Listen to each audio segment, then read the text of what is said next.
Peace, what's up? What's going on? Unique Mecca Hall, known as Unique Mecca Audio. Welcome to the VladTV show. Thank you, brother. Thank you. Yeah, so I'm gonna jump right into it, right? So you were born in 1964, May 8th, 1964, to Aston Hall and Mary Garvey in Kingston, Jamaica. Now the name Garvey, that stands out. Mm-hmm. So on a little research, we find out that your mother's father and Marcus Garvey were first cousins. Yes. So that's heavy lineage, obviously. Mm-hmm. That might explain a lot about. I grew up seeing pictures. I grew up seeing pictures of Marcus Garvey and my grandfather in our home in Jamaica. But as a kid, you don't pay that no mind. You don't know what's going up a foreign. That's what we call America. You don't know what's going on. So, I've seen pictures and never paid it no mind. And then, when I come up foreign, that's what we call America.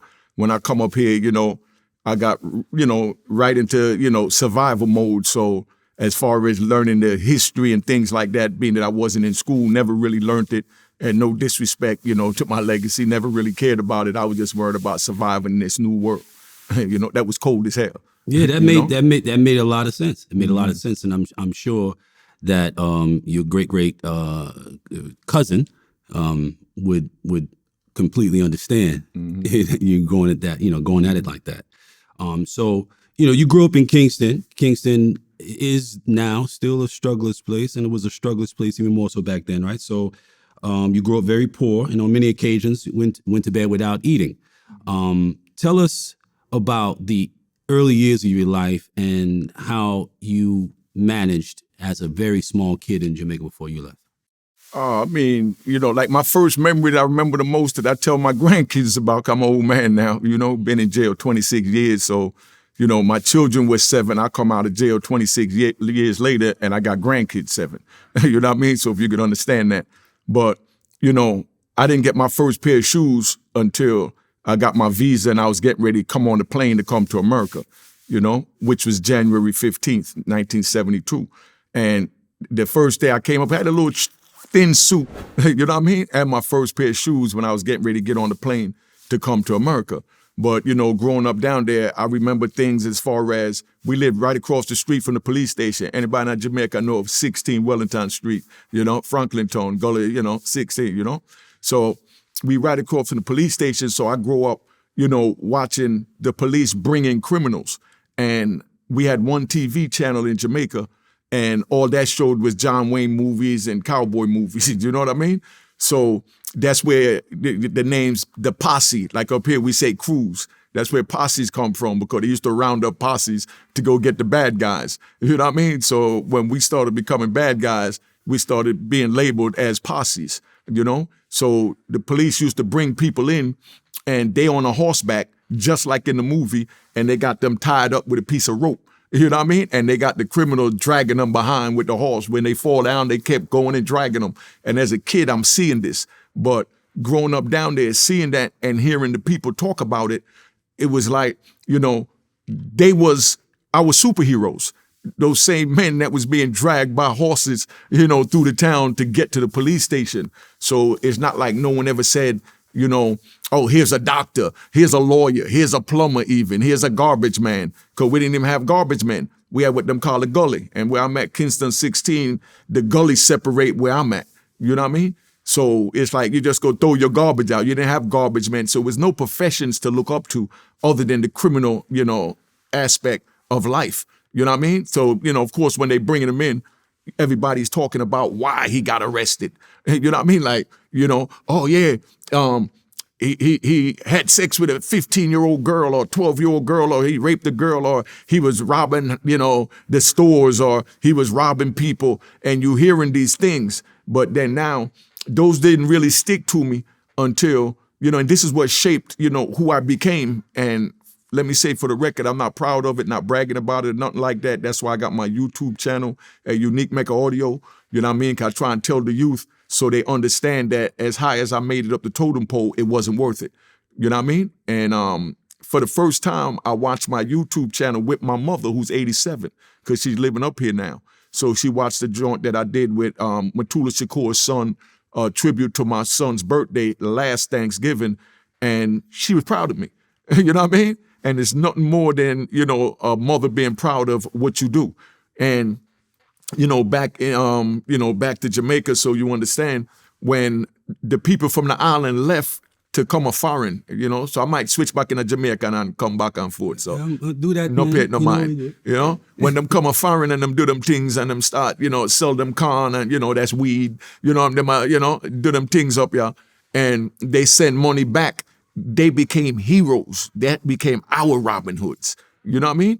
Those are the ones. And then when they came down, they brought big barrels. The clothes used to be shipped in barrels that was solid so that, whatever is in it, whether it's appliances or whatever, don't break and you pack it between the clothes. But when they came down with barrels of, American goods. When we had nothing back then, let's say a Twinkie in Jamaica might cost $15.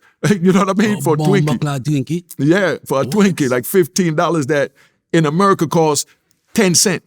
You know what I mean? Because the money ratio was different. Exchange, yeah, but now when these men come back down and they're coming with barrels of clothes, with radio and TV, and I never even see a color TV until, even when I came to America, I didn't see a color TV. My neighbor had a color TV, used to watch the baseball games on, but we didn't have a color TV in our house until we moved to a house out in New Jersey.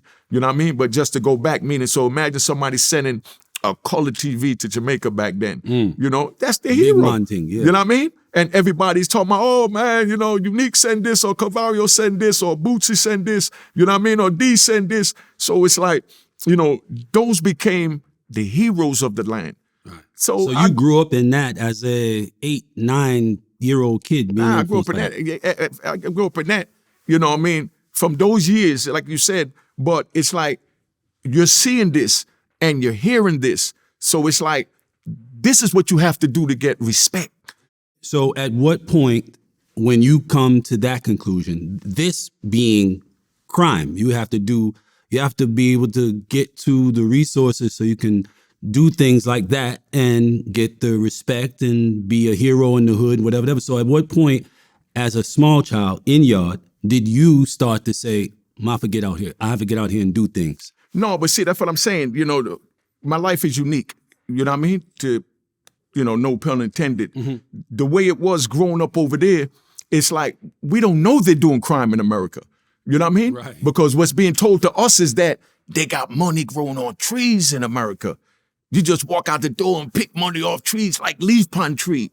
That's what I grew up hearing from I was 7, 6 years old. You go foreign and my money, I drop on the ground like dirt. You know what I mean? No one is saying they up there robbing, killing, selling drugs. None of that is even told to us.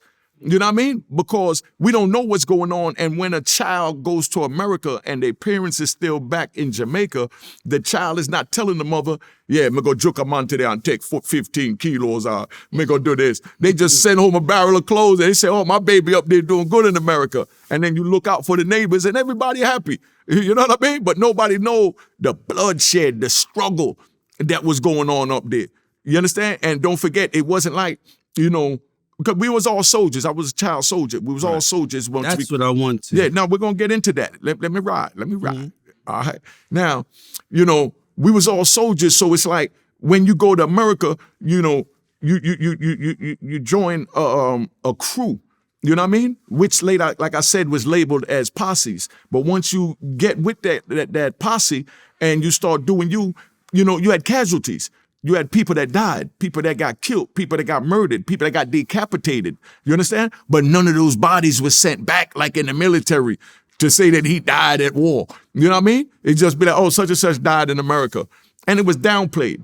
You know what I mean? And, I think a lot of the violence came from growing up where we didn't go to a local butcher shop to see them, to go buy a chicken already killed and the feathers plucked and things like that. You got chickens growing in the yard and you grab a chicken and your grandfather tell you, hold the chicken down and stretch out the neck. You know what I mean? Mm-hmm. And your grandfather chop off the chicken neck and the blood squirt up in your face and you drop the chicken and the neck and the chicken running around with no head on it. You know what I mean? And as a little child, I'm like, oh, snap. You know what I mean? You scared to death. But now when you see that and your grandfather say, way out there, stop being a blood clot looking gal. You know what I mean? I just chicken nut. You know what I mean? So it's like you lose humanity. You understand what I'm saying? To care about life. You know what I mean? Because your grandfather telling you at 6, 7 years old, don't jump because you see a chicken get his head cut off. So as you grow up, a chicken get his head cut off or a human getting his head cut off, it in your mind, it blends in as one.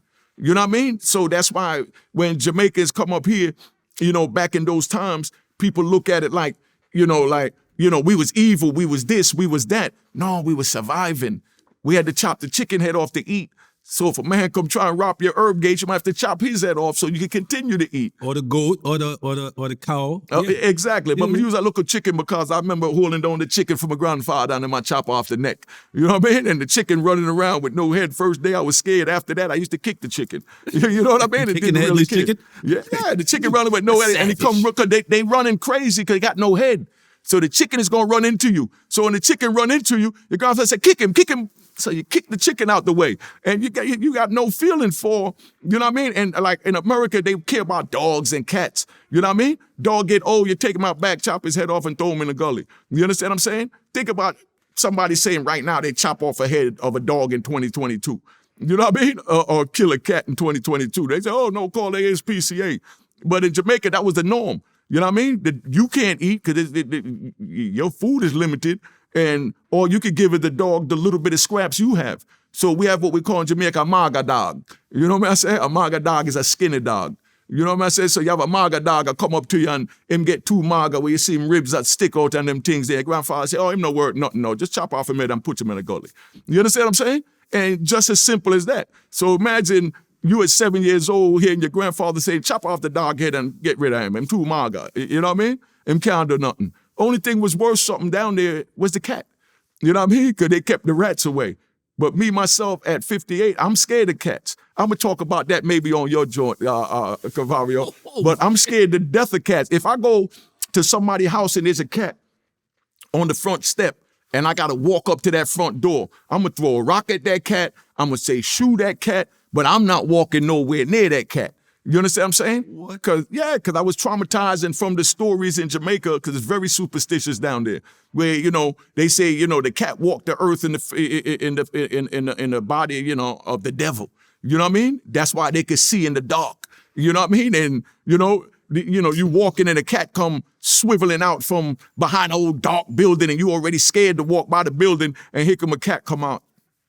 You understand what I'm saying? So your grandfather tell you, oh, no, the devil that. Don't pay him no mind. Just ignore him. You know what I mean? So it was a lot of stories that was told from growing up in the island that affect me. You know, I'm talking about me. And I'm sure certain things affected other people growing up in Jamaica.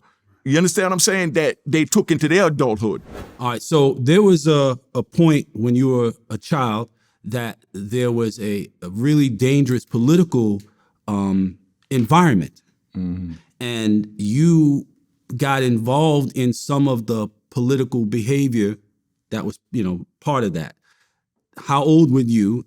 What were the things that you were involved with? And how did that ultimately lead to you leaving Yard or Jamaica? All right. In the early 70s, when Michael Manley, first came up down there and got into power, we saw where it was going. Like they picked certain areas that they wanted to build up. You know what I mean? When I say build up, that, they're building little shanty houses. Those are little huts, but they call it building up. So, when he's running for office and then when he started, when Siega came down and then they started, having the two different parties, vying for votes, like how you got the Democrats and the Republicans right now. When you got them vying for votes, they didn't give us picket signs and tell us to go pass out pamphlets and hold up a sign. You know what I mean? They gave us, bottles with gas in it, with cloth in it. And they tell you, see that ballot box, throw that over there and burn that down because they're not vote for our people anyway. We don't need them in our neighborhood. I don't know why they put them over here. So, and you know what I mean? So, just from that, and my mother and father at the time was in America trying to save up money to bring us up. So, of course, they heard about, the struggles and where everything was brewing up to. So from hearing that, they started making an escape force. So at first, being that I had 3 brothers, 3 sisters, I had 6 brothers and sisters. My mother was told to, bring up the oldest ones and leave the youngest ones. Then she was told to bring up the youngest ones and leave the oldest ones. But my mother was like, nah, I'm bringing up all my kids at one time because all of them got to get out there. I don't want to leave nobody behind in that. You understand what I'm saying? So my mother wound up, she was working as a aide up here for some, Europeans, we call them white people, you know what I mean? She working for them up here as far as like nurses aid and things like that, living caretaker.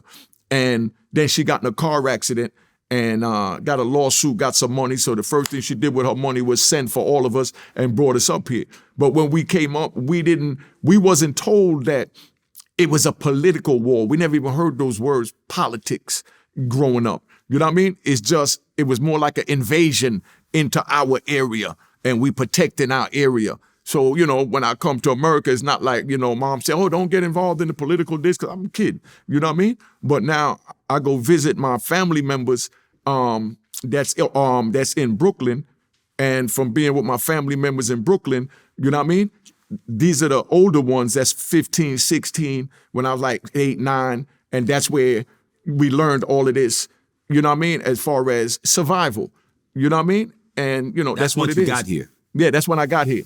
What led to you leaving Yard? What led to me leaving was all the political violence that was going on that I didn't know was political.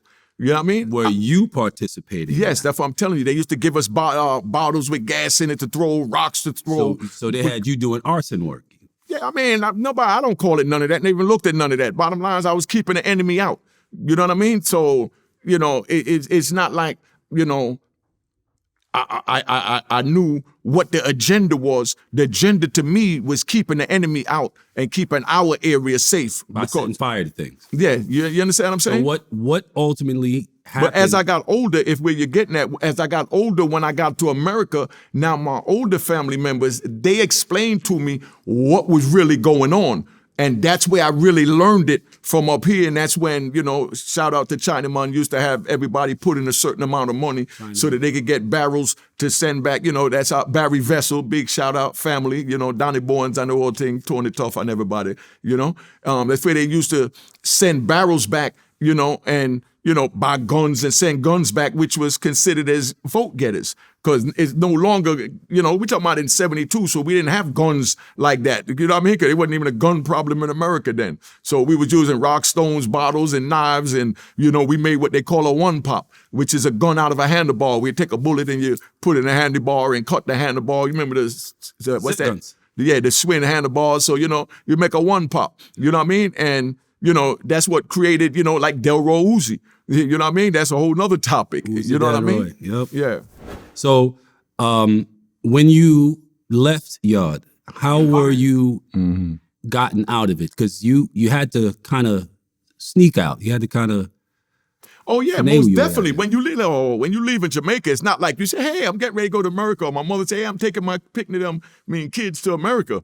No, you had to keep everything under hush. I remember my mom telling me, "Don't tell nobody you're going to America. Don't tell nobody you're leaving." Because once they hear that, that's where the problems come, because it's like crabs in a barrel. You understand what I'm saying? Nobody wants, you know what I mean, the next crab to escape if they still got to be there. There were some men who were considered to be real badmen that had helped y'all to get to leave. Mm-hmm. Why was that necessary?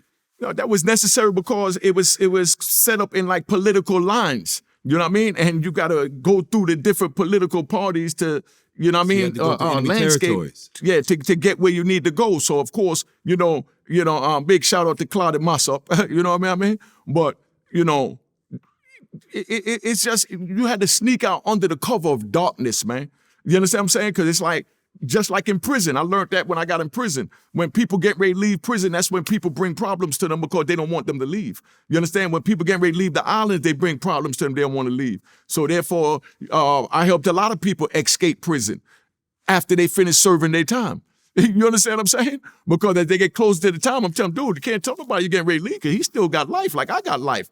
I just want the best for you because I'm your friend. But he's not your friend, so he don't want to picture you out there, laying up with a woman or with your kids and all that when he can't touch his never again. You know what I mean? So, that's how it is where, your close-knit friends is the ones that help keep your secret to get you out of there. Excellent. So now you are in the States, right? This is 1972, January 15th, 1972. You're 8 years old. I'm And turning 8. I turned 8 in May. Right. Yes. So you and your siblings, y'all come to the United States and you arrive in New York City? Yeah, we arrived at Kennedy Airport, but my mother and father had a house. Well, not a house. They had a 1-bedroom and apartment in Hackensack, New Jersey. You know what I mean? So that's where we went first. But all my family, the Garveys, Aunt Vita, Aunt Love, big shout out to Sandra, you know, the Farmers, that's my family members. They were still living in Brooklyn, like on Pitkin Avenue, and you know what I mean, in different parts of Brooklyn. But my mother and father, when my mother came up on her visa, she went to like Somerset, New Jersey to live with a white woman that, you know, she was a caretaker for. So that's how we wound up there, because they had visas, you know, for the, you know, women back then, like how now they got the work visas where Jamaican men come up to pick oranges in Florida for the summer and then they go back down, you know. But my mother came up on a full visa to take care of a white woman's family in New Jersey, and from that's how she got to the Jersey area. But my other family members came up and went to Brooklyn. So those are the ones that I used to go visit from I was 8 years old. You know, on Sunday, your parents take you to visit your family members you ain't seen from Jamaica. And then when you go over there, you get to see what's going on. Like I had an aunt, you know, Aunt Vita, that's Sandra's mother, right? Aunt Vita used to, she lived on Pitkin Avenue. She used to lock us in the apartment. You know what I mean? Had like a deadbolt lock. So when you go over there, she locked you in when you couldn't even leave the house. And I used to always tell her, I'm not trying to go to Aunt Vita. You can't even leave the damn house. And she had a train went right over her head every night, like every 10 minutes. You understand what I'm saying? So all we could do was look out the window of the train. But then we had other cousins, you know, that their parents was more lenient. Aunt Vita was really into the Christianity. So when you go over there now, in the daytime, you go out and you're mixing with the people on the streets in Brooklyn and, you know, family members, you go visit them and they got herb gates. So now you go visit a family member at 8, 9 years old and you sitting down, they chopping up weed and weighing up weed and people ringing the doorbell to come get it. And you see the big cutlass and the gun over here and the gun over there and you 8 years old and they doing them. And before you leave, they push a little $100 in your pocket. And I'm talking about a time when a Cadillac was like $6,000. Facts. So to get $100 in your pocket and, you know, somebody putting it, it's like, man, I want to be like him the same way I feel good getting 100. You know what I mean? I want my people to feel good getting 100, you know? Right. So you come into this environment, you're coming out of a unstable environment back in yard. You haven't been exposed to a lot of things. So this is all looking real normal to you. When do you start to, because you're only 8, you know, so when do you start to actually do your thing, start moving around the street, doing a little. No, that's what I'm trying to tell you. When you go visit your family members, they run in herb gates and they got to go pick up weed. They take you with them. They got to pick up the manila envelopes, or you know what I mean? They take you with them, and you're really being trained, but don't even know it. You're just spending time with the family, but the family don't realize that they're training you.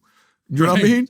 So they, right. you know, so That's they right. take me to the corner store, and I remember we used to go down to, like, you know, now that in the 80s when crack came out, they started having the smoke shops where you go buy the bags and glassine bags and all that from a smoke shop. Yep. But you know, my cousins and them, they used to go down to like 28th Street to go buy boxes of it for like $2 for a box of 500 tray bags. You know what I mean? Mm-hmm. And found the cheapest way to buy it, because you're bagging up a pound and you might get, you know, 2,000 tray bags that you got to bag up in a day off a couple of pounds. You know what I mean? So instead of going to the corner store, you know, where they were selling them at to buy it for that, they found out where they was getting it and they went and got it from them. Now they taking me down there. So I'm seeing that you past, you know, the corner store. You understand what I'm saying? And you go down to where the Connect is at. You understand what I'm saying? How old are you? You know, I'm just 8, 9 years old, but I'm seeing how they doing that with just the bags of weed.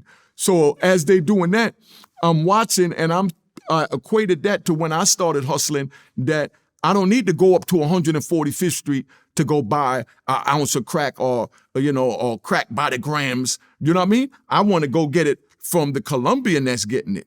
You know what I mean? So I'm looking for a connect, because my cousins You're and looking them, for a connect at how old now? No, I'm bouncing back and forth to equate the two, that what shaped me. You know what I mean? Like I said, from watching them buy the bags of weed, you understand? When I'm 7, 8 years old, bypassing the corner store in Brooklyn to take the train with me all the way downtown to 28th Street to go buy a big bag of boxes, and they explaining to me that they want too much at the corner. You understand what I'm saying? So we come down here and we buy a garbage bag of it. You know what I mean? And we do what we got to do. So just from that, like I said, when I started, buying the crack, I started getting the crack vials from downtown instead of from 158th Street corner, crack spot. All right. So when did you start buying the crack? The coke? Yeah, when you start buying it. Oh, man. I was buying the coke from like 14, 15. You know what I mean? I say about like 76, 75, 76. You know what I mean? That's when we was going up, and you from up that area. We was going up to 156th Street. I know you from 57th, but we had 115, but I lived on 57. Yeah, no, I'm saying, all my people's from 157th Street, I'm saying. Yep, big shout out to Wani, Tony, Mommy, the whole family. You already know.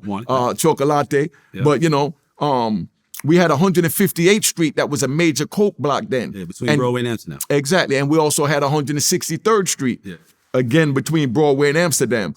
But then you had the base houses that was like on 156th Street, 157th, a base houses where, the people that was freebasing was at. This before crack. You know what I mean? Yes. And big shout out to Nanny. You know what I mean? But that's where all that was at. So from back then, we was buying coke because I was buying coke to take it back to Brooklyn to sell it in, big shout out to Buck Dance.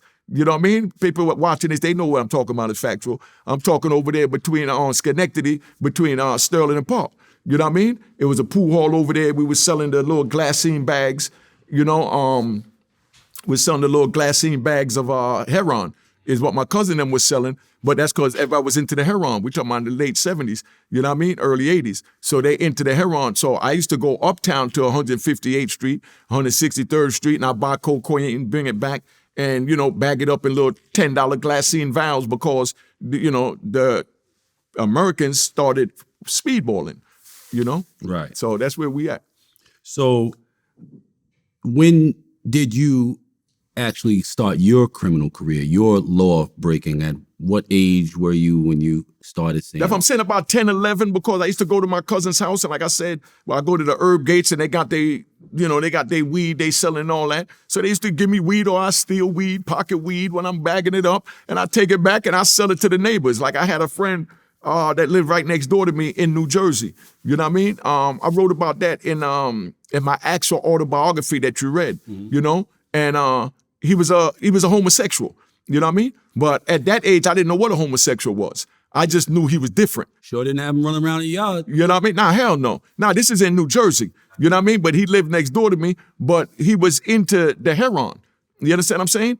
And my cousins them had heroin. So when I used to go over there, I used to tell them, y'all, I got a dude next door to me that he be messing with that shit too. And he'd be like, yeah. And they give me a bundle. You know what I mean? On the strength. They didn't tell me, oh, don't do this. It's bad to do this. It's wrong to do this. I'm 11 years old. They give me a bundle of heroin. You understand what I'm saying? Just on the strength. Not say, oh, take this and bring this back. They give me a bundle of heroin. I take it out there and I started selling to the dude and I saw how happy he was. And it was $10 for the bag over there. I was giving it to him for $20. You know what I mean? So then I started acting like I had to go to New York to get it. You know what I mean? And then I tell them I want $50 for the bag. You know what I mean? Because I got to go to New York to get it. And I got to take the bus, and they want more where I'm going. And being that he was a homosexual, he used to dress like a woman and everything. You know what I mean? His mannerism was like a woman, but he still wore men clothes. Mm-hmm. So he couldn't really go nowhere because when he walked, he was, real feminine where he's twitching and you could tell that he was gay. Mm-hmm. You understand? So at that time, they was ostracized. It wasn't like now where you can see a gay man walking down the street and there's nothing. So imagine a gay man walking up into, the courtyard on 146th Street between 7th and 8th. Yeah, you understand? Tony and them built. Tony and them block. You already know. Yeah. So, so I used to tell them that I was going over there to get it, and they would charge me that. So I told them, give me $50 a bag, and I'll go get it. You know what I mean? So I leave, run out the backyard, sneak back in through the other side of the house, and I just go in there, chill out with my brother for about an hour, and then I come back out the backyard and I go back and see him and act like I just went all the way to the courtyard in Harlem to get it and charge $50 for the bag that my cousin gave me for nothing. You understand what I'm saying? Yeah, and we're talking about in the 70s when $50 is a lot of money. Yeah, I mean, you buy a whole Aurora racing track for $50 right. back then. $50 will get you, what, $250, $200 and get you now. You know what I mean? Yep. Yeah. So now you starting to roll. You touching material, but you're not using material. No, I didn't start using. I started using when I started robbing houses in Jersey. You know what I mean? I started robbing houses in Jersey. How did that come about? How did you said the robbing of the houses came prior to the using of the drugs? Yeah, the robbing of the houses is what led to the using the drugs. All right. So how did that come about? How did that go? Oh man, I met my big homie Leroy. Big shout out to Leroy Salters. You know what I mean? My homie Leroy Salter just moved out to Jersey from the Bronx. And, we started robbing houses together. And as we robbing the houses, I knew the places in Washington Heights to go take the stuff we were stealing, like the Betamax, it's before VCR, right. like the Betamax, you know what I mean? The color TV, the stereo. So we'll rob them and we'll take it over there to New York. When you take it to New York, to the coke spots up there where you was at, Broadway in Amsterdam, they didn't want to give you all cash. So they'll give you half cash and half cocaine. Facts. You understand what I'm saying? So you go up there and let's say, they'll tell you, I give you 2 grams of coke and $50. You know what I mean? 3 grams of coke and $200. But they don't want to give you the whole $500 to $700 you want for it. So as they did that, we started getting the coke and I wasn't into using it. So I used to just give it to Leroy.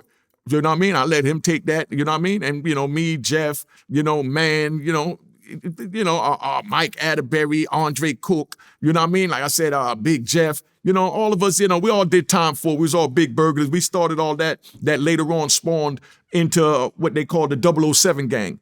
Because as time went on, they started putting the stashes in the cars and they did it big. You know what I mean? Big shout out to, you know what I mean? The kids out of T-Neck. Yeah, the kids out of T-Neck. Yeah, big shout out. I'm not gonna say their names because, You know what I mean? Exactly. They doing some things with the movie, and if there's anything I could do to help promote it, I'm here for them. You understand what I'm saying? But, we all been through the struggle because we were so close to New York and had access to New York and no guidance of New York that we went over there and did what we did. You understand what I'm saying? But, Leroy started smoking first, and then he introduced me to it, and smoking cocaine. Yeah, this before crack, this freebase. Yeah, it's freebase. Used to go to the base house, and then half the coke was mine. But I used to give him the coke and keep the money. You know what I mean? So of course, then I'm like, shit, half of it is mine anyway. I went, he was getting high, didn't look like he was doing nothing to him, so I started freebasing cocaine. But I mean, at this time, You remember the first time you did it? Yeah, that was at Nanny's house on 158th Street. You know what I mean? But at that time now, mind you, so you understand, which you already understand, so the viewers understand, at this time, to freebase meant you was the shit. The freebase is equivalent to you smoking, that chronic now, that sour diesel. You know what I mean? Because we were used to bottle of champagne. Exactly. We used to go to Disco Fever. Yes, you know what I mean? With Grandmaster Flash, Fantastic Five, Furious Five, with everybody. Love Bug Starsky. We Love Bug Starsky. And we'd be in the back of the Disco Fever, and all the big money makers was back there freebasing. They used to rent the pipes, the bottles, and do everything. So these are my elder peers. So I'm seeing them, they doing it. So to me, it's nothing because they doing it. Yeah, I went down. Up, listen, man. up, fly. Listen, I went down to Studio 54. You know what I mean? And I saw Michael Jackson and them in there, free boats and Burt Reynolds, all of them freebasing cocaine. You understand what I'm saying? So you saw Michael Jackson. Yeah, in Studio 54. You saw Burt Reynolds hitting the pipe. Like, that's major. No, I mean, that was their club. So, you know what I mean? Yeah, you go in there and 54 was off the hook. Yeah, but it was nothing hidden. No. You know what I mean? No, it was off the hook. Like another one that a lot of people forgot. The rubber couches? Yeah, come on, man. Let's not forget Plato's Retreat. You know what I mean? Boy. But these are places that they used to go to freebase. Yes, sir. And don't forget, you had Isaac Hayes that came out that, lost everything. You had Millie Jackson. Yep. Big shout out to Millie Jackson. You know what I mean? You had Richard Pryor that wound up setting himself on fire. That's how it got out that people were smoking. Yep. But nowadays, because the government made it so accessible to the poor people, you know what I mean? That's what made it, why they called it crack, and now they just pushed it on everybody. But the richest of the rich, when they did it, went broke. Right. The richest of the rich, when they did it, went broke. But we wanted to be like the rich ones. So we wanted to smoke because they smoking. Remember, those are our peers. Yeah, it was fly. The same way we want Yeezys. You understand what I'm saying? The same way we want Jordans. You understand what I'm saying? So that's how it was. But of course, today's time, you'll get people that'll talk crazy and say stuff like, you know what I mean? Oh, I wouldn't have did that because they doing it. No, that was the hip thing to do.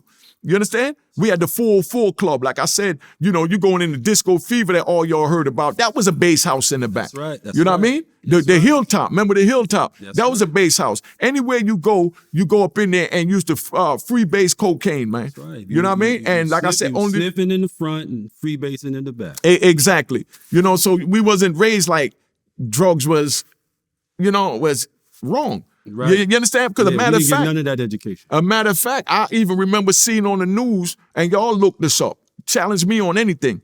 Look this up. They had the drugs off for the United States go on American TV and said that cocaine was not a gateway remember drug that. and it was not addictive. So you got the government in Washington telling you it's not a gateway drug, telling you it's not addictive. You know what I mean? So now everybody felt like, well, my rich neighbor's doing it, so let me try it. You understand what I'm saying? But then once they put in the black neighborhoods and made it accessible at $20 a bottle, $10 a bottle, stuff like that. Big shout out to Doo-Wop. You know what I mean? Yeah. Two. You understand what I'm saying? Because I dropped the prices down to $1 a bottle. You understand what So I'm you saying? bummed. You did that. Yeah, I did that. Man, You know I what couldn't mean? figure Man, out who the hell was doing that, man. After 8 o'clock, I was selling my bottles for $1 a piece just so I could just finish what I had to start over fresh in the morning. So okay, all right. So I never thought about that because I was like, hold on a second. I know how much time it takes and expense there is associated with getting the bottles and then having somebody to pay somebody to bottle the bottles. So I'm like, how many? You got to sell 1,000 bottles to make $1,000. So what was in these bottles? These $1 bottles. One hit. Crazy. One hit. And that's what they paying $3 for. But like I said, I used to smoke, so I already know. So I already know if I give it to them for $1, they're going to come back tomorrow. So they used to have lines waiting for 8 o'clock. I'd be like, nah, it's only $7.58. Come on, get out of here. $3 a bottle. You know what I mean? And, you know, and you run them. You know what I'm saying? But, you know, it is what it is, man. It was a whole different time. And then the government went to switch it to say that, you know what I mean? It's illegal. You know what I mean? We're going to put mandatory minimum. Anybody that sell it going to get locked up. You understand what I'm saying? Anybody get possession going to get locked up. But back then, a white person get caught with crack, it either disappeared or it stayed in a state court. You know what I mean? Where they didn't really have no laws on it in the state court for how to deal with it from the weight. That's right. So that was like, this is simple possession. But a black person get caught with the same thing, they wound up going to prison, you know what I mean? With a mandatory minimum starting at 10 years. That's right. You know, big shout out to my man Jake, you know what I mean? They know who Jake is from Harlem. Jake was locked up, got caught with 5 grams. 5 grams. So hard. You know what I mean? Yeah. And got a life sentence for 5 grams. There must have been mitigating circumstances there. No. It was because it was involved in a conspiracy, you know what I mean? And then they took the 5 grams and added the 5 grams time, how many times, you know, the people said he sold it to them, and you know what I mean? And calculated that and turned that 5 grams into a whole bunch. But he only got caught with 5 grams, you know? Right. So, is he still in prison? No, he's home. He wound up beating it and going home. Because, you know, that was crazy time long they was did he giving do? us. Look at me. I got caught with 330 kilos of crack cocaine. You know, they say they was doing me a favor and dropping it to 255 keys. You know what I mean? But still gave me life. You understand? And I made it out. But I didn't have no violence on my jacket, so there was no mitigating circumstances, like you said, to trigger life. But back then, just from it being crack, you got life. I remember with some white kids that I used to sell cocaine to, me and my brother. You know, my brother had some customers down there in Virginia that we used to sell coke to. You know what I mean? Every time they got caught, they went to state court. Anytime any of the black people got caught in the same town, they went to federal court. We never seen them again. But these white kids kept coming out because they were getting probation in the state court. Extra, you know what I mean? Well, I was getting ready to say extra duty, thinking of prison. Mm-hmm. You know what I mean? They get community service, you know, for half a key. You know what I mean? What? In the state court. Bananas. But they take us to court, to federal court, for 5 grams to give us life. And take that half a key, 500 grams, to give them extra duty. You know what I mean? That's crazy. Community service. Yeah. So, all right, now you're about, say, 13, you smoking, you hustling, you're breaking in homes. I'm breaking in homes, taking the merchandise to New York, Right. to Broadway and Amsterdam, taking the merchandise to my cousin, big shout out to Camel, rest in peace, over in the Bronx, taking the merchandise, you know what I mean, to Brooklyn, up there, the Moody's record shop in the Bronx. There was plenty of, you know, fences all over New York then, And you know? what are you doing with your money? You know, I'm going down to Delancey Street buying my Pumas, my AJs, my overlaps, and my mock necks and Laytons to buy my knit front Ganzi. And, you know, I'm living because I'm going to Disco Fever and, you know what I mean? I'm all over the place, you know what I mean? I'm uptown, I'm at the Mark IV, I'm at the Ponderosa, you know what I mean? So I'm on the street. I'm in OJ's, remember OJ's? Yeah. OJ, the cab, touch a class. You know, OJ, he blew his bread smoking. Yeah, everybody did. But like I said, 2022, people look at it and say, oh, he was smoking. You know what I mean? Now everybody was smoking. That's the same way people look and say, oh, he chopped the chicken's head off. Right. Back then, everybody did it in Jamaica. You know? You know? So now, you know, you're young, fly, you getting money, getting high, you doing what we did back then. You know, I didn't smoke, but I definitely sniffed, right? And it was the chic thing to do. So at some point, you begin to, I guess, get more violent. Yeah, I got more violent because the streets got more violent. As the streets got violent, you got to adapt. Like you do as the Romans do. You understand what I'm saying? I mean, when people started smoking, their urge to get it was stronger, and their determination was stronger, and they heart, like how, you know, in jail we call, you know, drinking jailhouse wine liquid courage. You know what I mean? So that crack gave them courage to do things they normally wouldn't do. And then when you had, you know, the Debo type dudes like on Friday, when you had them type of dudes as far as getting hooked on freebasing, you know, now they coming with a whole different energy, you know what I mean, to take from you. You know what I mean? Where you got somebody that soft press you, and you got somebody that just press you, and then somebody that just take it from you. Soft pressing and saying, come on, man, homie, you know, let me get the $20, you know what I mean? You know, you're going to be all right, you know, you ain't got to worry about nothing, you know what I mean? But this the same dude that if you tell him no, he going to tell you, yo, don't let me kill you for this $20, my nigga. You understand what I'm saying? That's soft pressing when you ask politely. Right. And then if they don't want to go for the soft press, then you press, you know what I mean? And then you go even further. Yeah, drag them to the spot, take everything they got, and leave them with a knife. Man, take it right there, put their hands around your neck, go in your pocket, kick you in your ass until you get up out of here, man. They ain't had time to take nobody to the spot. They trying to get straight to the cocaine to go get high because it made them want to go, you know, keep doing more. Right. But, you know, like I said, you know, I did that for about 2-3 years, you know, off and on, going in and out of juvenile jail and all that. You know what I mean? So you developed a crew at a point. Yeah, but I mean, like I said, Leroy, you know, Jeff, you know, man, Mike Atterbury, Andre Cook. That was Mike. Mike was your brother-in-law, basically. Who's the brother-in-law that went with you up to the hill to stick up the connects and got into a thing? Yeah, that's from in the Bronx. We talking about the Jersey crew and the Robin is what we're dealing with. They want to hear about that. They got to read the book of Roy in Harlem and wait for you to edit the official biography. We ain't gonna give them too much. Oh. But like I said, get the book of Roy in Harlem if you want to, you know, get the full understanding of what went on. You know what I mean? Because we'll be all day, and Cavario say, keep my answers short, so I got to keep it moving. You know what I mean? Let's move. Get No the book doubt. of Roy in Harlem. So, okay, this is a major part of your developmental experience because what this is the thing that leads to you catching a very, very serious situation very early in life. People know that you did 26 years of what was intended to be a life sentence. You're supposed to die in prison. Yeah, they know that parole plus 20 years. Yeah, yes. they know about that, but they don't know that there was a previous situation that was just as severe when you were much, much younger, and it resulted from the drug use and the subsequent violence and the robberies and so forth. Yeah, they came from the robberies. They ran up in my house. They didn't ran up in my house. They went to my father's house in New Jersey. Because at the time, I'm living in Brooklyn, living in the Bronx, in the Herb Gates. I'm all up in Harlem. I'm everywhere. But, you know, my brother, you know, Peter, rest in peace, was living in Jersey with my father. And I'm in New York doing what I do, and I'm coming over, and whenever we get a chance, you know what I mean? Like I said, me and my homies, we went and robbed houses, and, we'll take all the stuff back to my father's basement and go through it. You know what I mean? That's why I read the book of Raw in Harlem. That's why in it talks about the basement. We go down there, we had a big pool table, and we'd dump all the jewelry up there, and they had some fake jewelry called Monet or Moet. You know what I mean? Monet. You know what I'm talking about? That was stamped, but it looked real or whatever. So you had to go through the jewelry, find out what was real, things like that. You take the real jewelry, you leave the fake jewelry behind. But after about 40, 50 burglaries, and piles of jewelry left on the pool table, the police found out we was robbing houses. They went to my father, asked him if he could search the basement.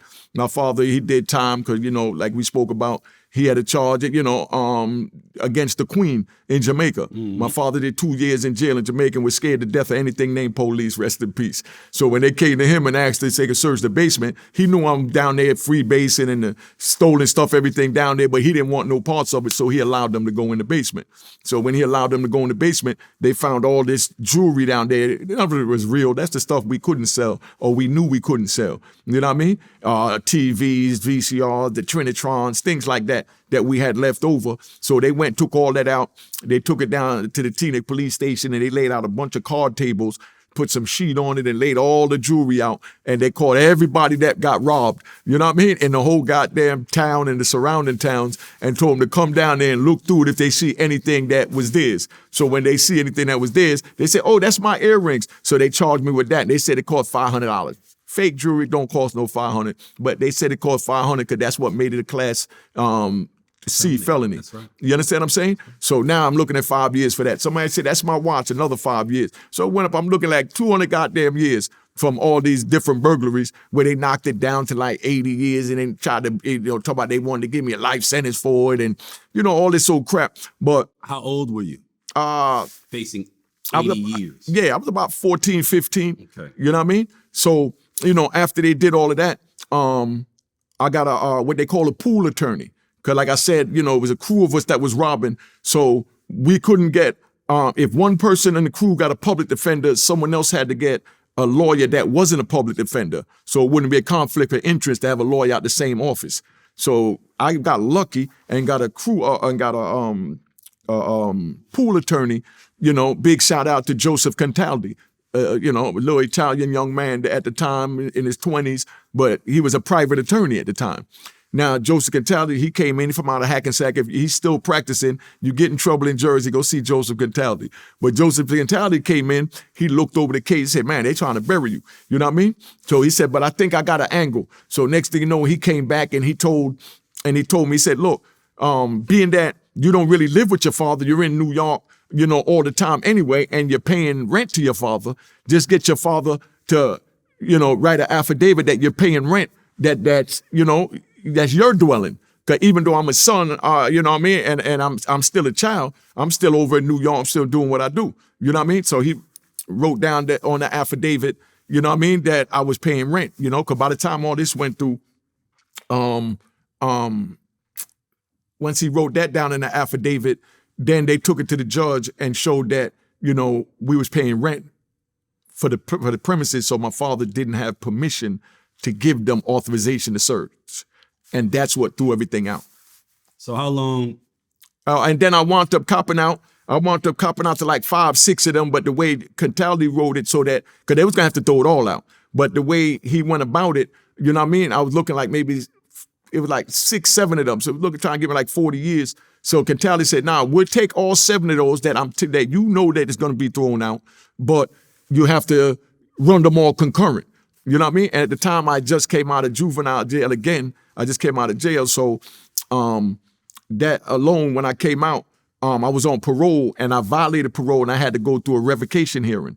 So the revocation hearing netted me another 5 years, plus the 5 years that we copped out to get everything ran together that was going to get thrown out. And I wound up, back then you do a third of the time. So I did 18 months off of the revocation hearing. And then I did 2 years off the 5 years in Yardsville, Trenton State Prison, Jones Farm, what's the other one? Southern State and Annandale and High Point. Now, those are adult facilities. No, back then they had what they called Annexes. they had what they call indeterminate sentence. So you got a 7 indeterminate, and when you turn 21, then they send you over into it. But being that I pled guilty at the time, they made them adult charge and gave me a flat number. You know what I mean? So once I had a flat number, they were sending me through Yardsville. I got into it in Yardsville because I caught somebody breaking in my locker, beat him in the head with a mop wringer and busted him up real bad, gave him a couple of 100 stitches. So they sent me over to Trenton. That was just supposed to be a holdover to get me away from Yardsville where they had the juvenile at the time. So but they sent me there for like PC, because this dude lived on the compound, you know what I mean? And I done bust him in the head, gave him a couple of 100 stitches, so they done shot me, you know what I mean, up there just to hold me. But once I went to what they call court line, I was in one left, what they call House of Pain back then. Once I went to court line and beat the court line charge, I met a dude named Fu Quan, that was from Newark, New Jersey, Big Fu. If y'all from Jersey, you know what I'm talking about. But I met Fu Quan, and Fu Quan is the one that, let me know that, you ain't even supposed to be here, but, just stay here because it's better. As a juvenile in an adult prison. All this. That's what he meant. You're not supposed to be here. Yeah, because I'm supposed to have a regular number. But all this ran over a period of years from in and out of jail. You know what I mean? Coming out, violating probation, being on probation. So all this took over to about, just when I turned 18 is when it turned over. But it was from the juvenile case that it originally started. Right. So once I got a juvenile in a adult hardcore prison. Yeah, but they did that for PC. Regardless. No, I mean, like I said. But the fact that they did that had something to do with Fu being able to give you the information that helped you to get. No, exactly, because that's what we went back with. Because then I went and seen, if the old timer from Jersey know, then I went, because they sent me over there to Trenton. Then, Fu and them did the paperwork, and from them doing the paperwork, the jailhouse lawyers at the time, because I couldn't even read them right, they just had me sign the paper. I couldn't even sign. So they, once I did that, then they moved me from there to where they called Jones Farm, which was like the farm to Trenton State Prison, because like I said, I wasn't supposed to be there. So now, after I got there, being that I had the violent charge in Yardsville, that's what they was using to justify that I needed a tighter security to be in a facility, you know what I mean? Right. But we won the case in Trenton, and they sent me to Jones Farm, which is a connection to Trenton. When you get ready to go home, it's like a halfway house type thing to Trenton. So I went to Jones Farm, but, got into it with one of the police there. You know what I mean? Caught me and my man Shane, rest in peace to Shane from Hackensack. Caught me and Shane smoking up in the Halo, and, started calling us all these niggas and all that. So, of course, I bust him in the face with a pitchfork. And then they sent me over to, what's that other one? Southern State, across from Leesburg. So when I get over there to Southern State, Fu and them was still doing the paperwork, sending it to me. So I folded out, and then we won the case. So then they said, nah, they got to put me in a juvenile facility. So they moved me from Southern State to Annandale. So how long were you in the adult facilities? Off and on, about a year and a half. Okay. You know what I mean? And so you're 15 in this time, 15, 16 in this time. In adult facilities, hardcore adult facilities. Yeah. But see, back then, the good thing I could say about the brothers that they was locking up back then, they put you under the wing if they know you're going to put in work. You know what I mean? It wasn't like how you hear, they trying to rape this one, rape that one. No, the old heads is going to hold down the youngins and try and guide them. You know what I mean? But the ones that was doing that was already in prison. You understand what I'm saying? So, they was the ones that they wanted to get me a job in, when I got to Southern State in the joint, they wanted to get me a job working in the OM, the Officer Mess Hall. I couldn't cook, didn't know nothing about no cooking, but I'm working in the Officer Mess Hall with an old head that took me under the wing. And, like I said, from them helping me with the paperwork, that's how I got to Annandale. So when I got to Annandale, that's a juvenile facility. So just when we won the case, right before we won it, they sent me up to another spot from Annandale called High Point. So I go up to High Point, and when I get up to High Point, they was like, I'm coming from, like you said, from adult, penitentiaries, in the state. And they sent me to a goddamn camp, and this camp was the worst for where I was at mentally. Because when I got to the camp, it was like they telling you in a dorm, and they telling you lights go out at 10 o'clock, and you can't talk after 10 o'clock. You know what I mean? and you right next door to somebody's bunk and you talking to your man, yo, Cavario, yeah, where you from? Okay, you from such and such, and you got a police that used to walk around and hold the keys and run up and try and catch you talking, and then talk about, I'm giving you a shot, and you get a shot, they send you back, you know what I mean, to Annandale, you know what I mean? So I just got tired of that. I told him, man, yo, just send me back to Annandale, because all this, you know, too much rules. So they said, nah, only way to get to Annandale is, you know what I mean, if you get in a fight or you get a disciplinary. So I just went, got all my property, threw it up there in the front office, and told him, man, get me out of here or I'm going to punch you in the face. So give me a threatening shot.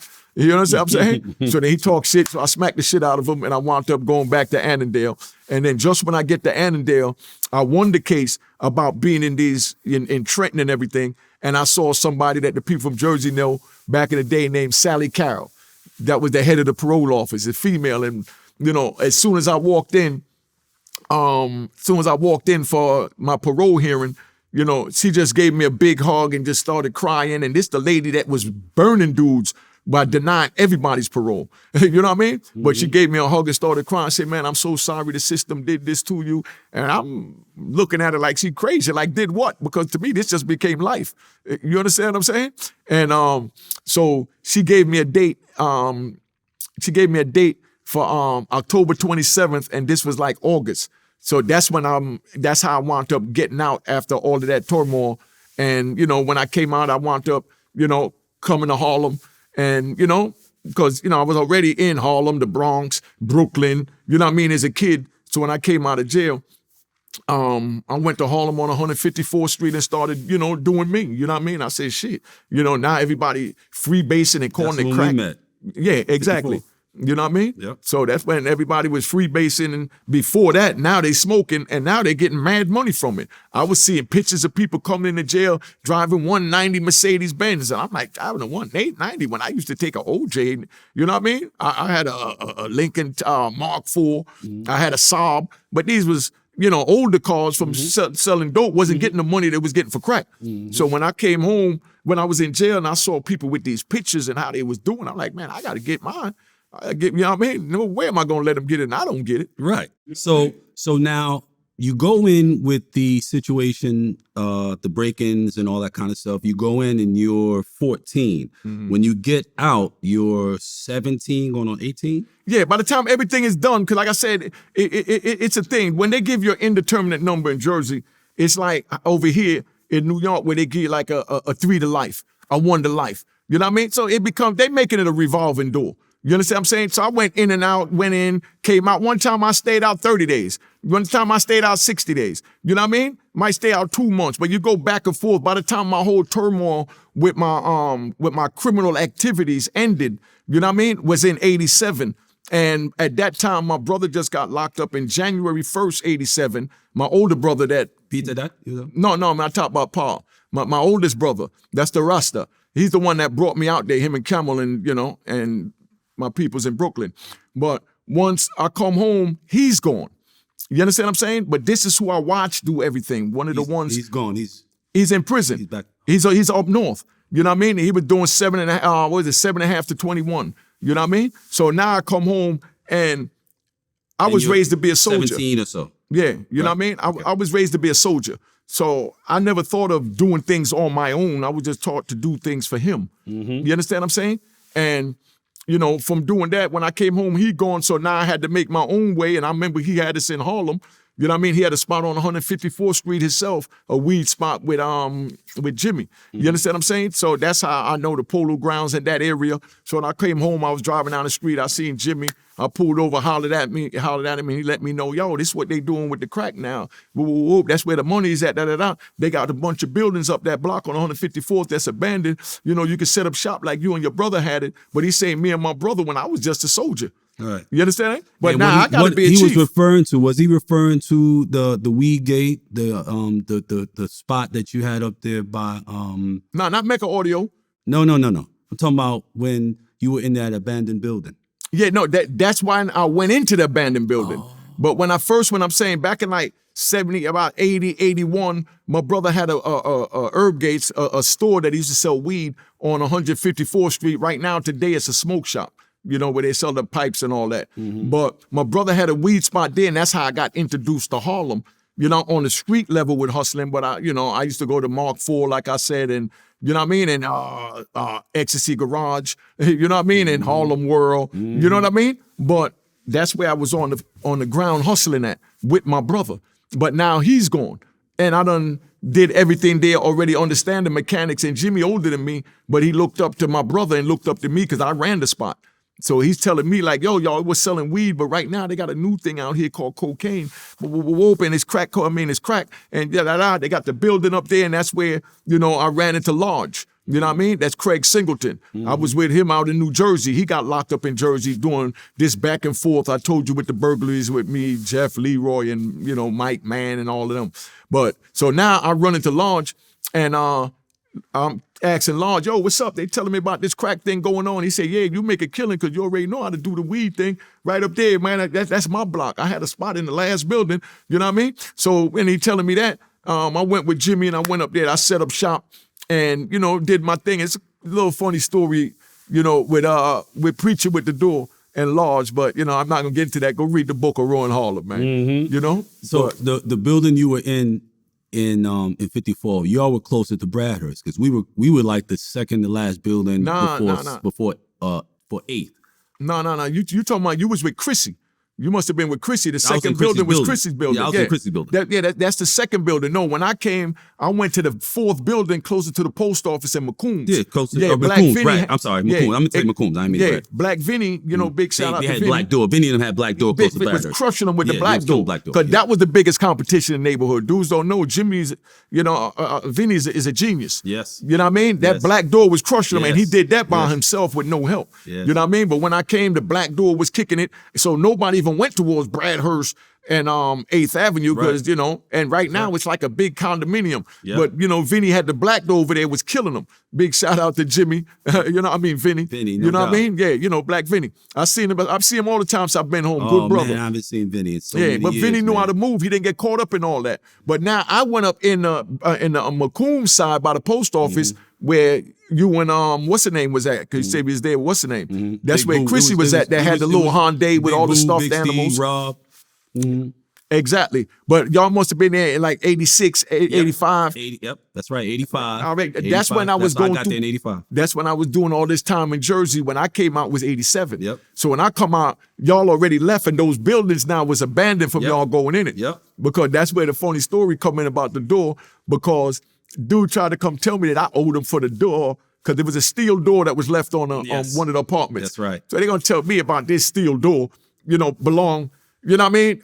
Still doing this abandoned building, yeah. Belonged to them, and I had to pay them. You know what I mean? So you know me, I just pulled out my joint, started bucking them. Here go your payment, nigga. You know what I mean? Catch this bullet. That's your payment. You know what I mean? So, just let them know what time it was, man. But, big shout out to Large, because Large came around there. He squashed it, let them know, y'all, I know him from jail in Jersey. He be over here all over the boroughs. He ain't no sucker. If you want to bring it to him, I'm telling you to bring it, but I let you know now he not going for that bullshit about no door. You know what I mean? So, we did our little thing, and, I got a little couple of scuffles with Chrissy, because remember you had Dietrich and Jamel was dealing with Chrissy. So you already know that's after y'all, you left the block with him. But then we had my man Tyler was in the first building, you know what I mean? So, it is what it is, man. So we just went up there and did what we had to do. But now, at the time, I used to run up the hill to go cop from Broadway. That's what I want you to talk about. Yeah, I used to go up the hill to go cop from Broadway, up there by the McDonald's that Jay-Z talked about. I used to go to the McDonald's, But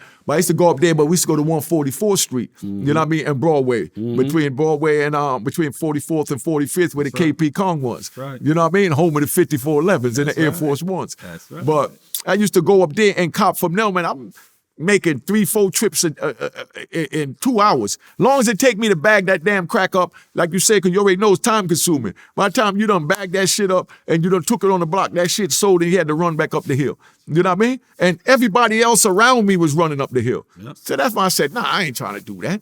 You know what I mean? There's no way in hell I'm going to keep running up the hill to spend my money when I could get some goddamn drugs, take it up the hill and get all the money, or get my own drugs around here and get the money. Right. You understand what I'm saying? Stop them from going up there. Yeah, exactly. So, I hooked up with my man from your block, you know what I mean? Wani, big shout out to Wani, you know. Shout out to the little bro Wani. And his brother Booby, you already know what it is. Chocolate. He was a kid. Exactly. But I hooked up with them, and these is dark-skinned Dominicans, not as dark as me, but Right. they look like they black Dominicans. Oh, yeah, no doubt. So, and then we had my man Felipe that was up there on 152nd, you know what I mean? So I used to go up there and I met, a dude named, I didn't even say his name because y'all know who he is, Green Eyes. You know what I mean? But I met Green Eyes and Green Eyes gave me my first key. You know what I mean? I went and sold my first kilo. I'm all happy. I'm bringing me a little $12,000. And 12,000. Yeah, 12,000. You know what I mean? I'm parked in the garage on Bradhurst and 155th. Yep. So I'm leaving the that's what I joint. seen you coming out of there when I was parking up my car. You was coming out. I was going in, and you was talking to And that's where yourself. Kevin Childs had the red Mercedes Benz red with four-door, the red four-door convertible 190. convertible 190. You know what I mean? So I'm coming up out of there. That's why I used to meet my man Green Eyes at, hit him off, do our thing. And, Green Eyes was watching me. He's like, yo, I see you already got a lot of respect here because Green Eyes was there because he had a baby by somebody in the building, another Spanish female in the building. So that's why he was in that little area. But they brothers, I ain't gonna say no name, was gorillas. So they had their foot on his neck. But, you know what I mean? He knew it was money there and he saw that I had my foot, in the hood. So he came to me and said, look, man, I'll give it to you for 12 apiece as long as, you know what I mean? You could move it to these dudes. So that's where I started selling the weight in 54th Street. You understand what I'm saying? To kind of cut the traffic from going up. You know what I mean? So that was the beginning of really the empire that you Exactly. created. But prior to that, and I only learned this from us talking just recently, you had been in Alphabet City.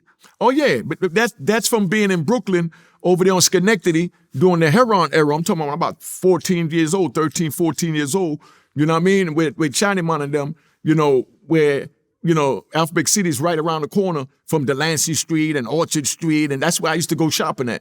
You know what I mean? Right. So I met a girl one day over there on Orchard Street, you know what I mean? So I meet a girl on Orchard Street and she lived in Alphabet City, So when I went back there to go see her, I went up in an apartment and had sex with her right in an apartment with a mother and father in there. They shooting up dope and, you know what I mean? So I gave them 2 bags of dope to keep the peace for me to go lay up with their daughter. You understand what I'm saying? Right. And they damn near OD'd on it. It was some pure shit that I brought from Brooklyn. So then I go over there, I go tell my cousin them in Brooklyn, yo, I got a spot over here in Alphabet City. You know what I mean? I'm with this girl, the people's killing them. So they started giving me a little 5 bundles at a time. And, I go take that over there and sell it right out of her apartment. Now I started selling about 20, 30 bundles a day, easy, out of her apartment and just, jumped on the train right back over there to Brooklyn. I might just take a cab because. So what kind of monetary value was it at that point? 3, 4, how many bundles you say? You get a bundle. Back then, a bundle was $100. You buy a whole bundle, you get it for like $80. That's 10 bags. 10 bags in a bundle. Yeah, $10 a piece, that's $100. But if you're buying it in bulk, you get it for like 80, 70, 60. The more you go up in bundles, the cheaper it is. But like I said, my cousin and them, they would just give it to for like $40 a bundle. You know what I mean? So it's like called a 60-40 split. Yep. You know what I mean? So, I started taking over there and, was crushing them. You know what I mean? So you're about 14. Yeah. And you're making $1,000 or so a day. Nah, I was making way more than that. I was getting like 15, 20 bundles. You understand what I'm saying? Easy. And don't forget, I'm not selling it whole. I'm selling it bag for bag, my bro. You understand what I'm saying? So, I just want you to put it into a context that, people who ain't us can understand. Oh, no, like I said, they give me monetary aspect. Like you were 14 years old in what, this is 1979? Yeah, about 78, 79. Right? Yeah. And you're making thousands of dollars. Yeah, because they was giving to me in 10, 15 bundles at a time because they doing their thing. And this that a lot of people might not know, that a lot of people know that was from that era. The Jamaicans was getting the heroin from the Haitians and the Cubans back then. You understand what I'm saying? They wasn't getting the heroin from no Dominicans because Dominicans had the cocaine. Right. But in Brooklyn, they was getting it from the Haitians. So by the time they got their thing, they bagged it up and they did what they did for their spot. They'll hit me off with a little 10, 15 bundles at a time. By the time I shoot over there, knock that off in a couple of hours, go back, got another 10, 15, and was running back and forth. So that's where the mentality came in from. I was then that I want to be the one that everybody run to instead of me running back and forth. Right. You know what I mean? And that's why I didn't want to run back and forth from 154th Street to 144th Street. I didn't want to run from Schenectady all the way to Alphabet City. 10 times trying to do this because they didn't have enough to give me 50 bundles. You understand? Because they wasn't getting it like that. You understand? They was buying it, bagging it, doing what they was doing. You understand what I'm saying? What was the population that you were dealing with in Alphabet City at that time? Was there a lot of black people? There wasn't a lot of black people. Puerto Ricans. Yeah, exactly. Straight so you're Puerto talking about the Ricans. late 70s, young black kid running around in Alphabet City. No, get it right. Young Jamaican. Right. There's a difference. Jamaican go anywhere in America, Right. anywhere foreign. Right. We're the right, smallest right, island, right. but they know us all over the world. Right. You know what I mean? So- And it's so not how just did from you Bob Marley. manage as a young black yachty running around taking money out of their section? How did you manage to not end up in a situation? See, the way hustling work anywhere in the world, you know what I mean? I don't want to get a game. I'm telling you, don't get involved. Watch my YouTube channel, Unique Mecca Audio. I'm telling you, don't do it. I done did it. It wasn't worth it. It cost me 26 years of my life to tell you this crazy ass stories. But anywhere you go in the world, you're not just gonna go in a neighborhood and do nothing. You gotta meet somebody. Like I told you, Jimmy bought me the 54th because I was already there with my brother. I met the girl on Orchard Street, you know what I mean? That took me to Alphabet City. But once you go in, then it ain't where you from, you know what I mean? It's who you are. That's right. Not just where you at, it's who you are. That's right. But where you at as a being, where you at as a person, where you at as a get down. Exactly. You know what I So, you know, once I went up in there, you know, I got my 357 Magnum with me with the springs cut off to make it a semi-automatic. And you know what I mean? When I walk in the building, you know what I mean? I got it in my hand. If I feel any sense of danger or too many people around, like my man Flip, just to give you one. My man Flip, how I met Flip, we driving and we on the Buckner. And you know, I remember back in the day when you drive your car like a race car, boom, boom, and you changing lanes. Yep. We changing lanes. He's following me from the Buckner Fast all the and way in the Furious Bronx. before Fast and Furious. Yeah, from over by Castle Hill. Every turn I make, he making. But we, you know, well, you grab somebody driving fast on the highway and you follow them. right. But then when you get off the highway, they keep going, you know, or they get off, and that's the end of it. Right. But I get off the highway all the way in Castle Hill, and he's still behind me, and I hit the McCombs Avenue Bridge on 155th, and I get up to the top of 155th, and he's still behind me. I don't know. You understand what I'm saying? So we got to the light. I jumped out, grabbed my 9mm, and I walked right up to him and said, yo, what's up, my nigga? You been in too many corners with me. You know what I mean? Something got to happen here. Yo. Either you trying to do something to me or I got to do it to you. Yeah. But we been in too many corners. He's like, nah, big homie, I'm just, you know, going up to the to Broadway. You know what I mean? So I said, all right. So I made the left, and he let me make the left, and he went straight up Broadway, and I made the left towards Touch of Class, and I went up to the Oasis at 148 and Broadway. And by the time I get up to Oasis, you know, he pulled up. You know what I mean? To the O? To the O. You understand? So we was both going in. You know, so we laughed about it and all that. He kept saying, man, you crazy the way you pulled out the gun on him. Man, what if a cop was coming? I would have worked with him too. Yeah, man. You know what I mean? Yeah. You know what I mean? Yo, bullets ain't got no court, name. Right? That's You what know? we taught whole court. You know what I mean? We caught red-handed whole court. And that's why I'm telling the youngins, don't get involved in crime, because this is the way it works. That's and I right. don't want you to do it. You know what I mean? You got to have respect for others and other people's property. That's right. Back then, I ain't have no respect for nobody but my 9mm. That's right. And you know? But a half step would get you killed back then. Oh, man, quick. That's what I'm saying. You had to be committed in every Man, step. I'm busting corners, and everywhere he go, I'm going, and we dollying. In Jamaica, we say we are dollying. I dolly in between the car, I'm like, I'm driving at 5 speed, and and then now I get off of this on by Castle Hill. Oh, you used to drive an ass too. Oh, you for the already record. know. Because For the record. Listen, man. Listen, I you know how many cars I had to sell because the police done chased me and had an APB. Yes. Like, I got to catch I do. that nigga. You know what I mean? I do. Come on, man. You know? But everywhere I go, he going. And we ain't by Castle Hill. So how the hell is you by me on St. Nick and 155th Street, over the McCombs Bridge? Nigga, you trying to do something, man. So we ain't got to talk about this. Right. Let's go, Right. nigga. Let's just hold court right That's here. right. You know, the same way the police pulled you over. And it's funny because that hill there was real funny because I come up there when I was a kid. You know what I mean? With the weed. I used to bring weed from my cousin Cameron, for Aubrey over there when they had Yellow Man. Yeah, we're going way back now to the 70s. You know, I'm dancing. That's how I do because it's, my joint interested. We got a joint over there across from Grand Projects by the fire station. We had what they call the yellow door. The old heads know about the yellow door. Just like, that's how Peter Dredd wound up there because Peter Dredd used to be next to it in the building. Rest in peace to Peter Dredd. Not my brother Peter, another Peter. I remember. Yeah, and I know you know, just so that the people knowing. I know you know all this. So, we go over there to the yellow door, but my job was to go pick up the weed from 183rd and University and then take a cab and bring it over there to the yellow door across from Grant. You understand what I'm saying? Because my cousin, his job was just to bag up the weed. You know what I mean? My big cousin, my big Rasta cousin that put me in the game. So you got to keep in mind, I'm 13, 14, I'm watching this. You understand what I mean? I'm watching that Aubrey owned the spot.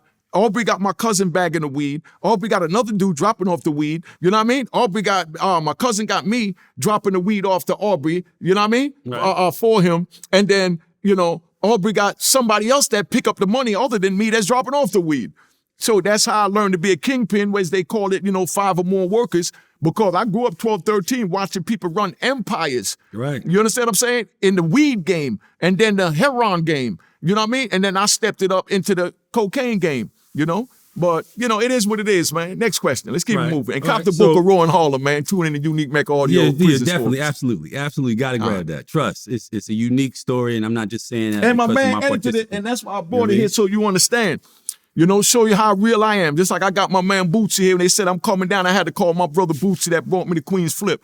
If I mess with somebody, we going to the grave together. You know what I mean? So they understand. I'm going to give y'all some stuff that Vlad don't even get. Right. I'm going to tell you how it work in the hood, man. When we get money, you understand what I'm saying? When we getting money, we know we going to die together. You know what I mean? We going to spend the money together, and we going to go to prison together. And we ain't going to tell on each other. You understand what I'm saying? Whatever happened, it goes to the grave with you. You understand? So when you get money, you look out for those that's willing to sacrifice their life for you. Screw your freedom. That's right. Because they can't lock your mind up, so they could never lock you up. 26 years I did in federal prison. I've never been locked up a day in my life, in my mind. Oh, I know that's a fact. I never allowed them to put a chain around my mind. They told me, oh, you never go home. Prosecutor said, oh, you're going to die in jail, this and that. Nah, I ain't going to die in nobody's jail because I'm not in jail.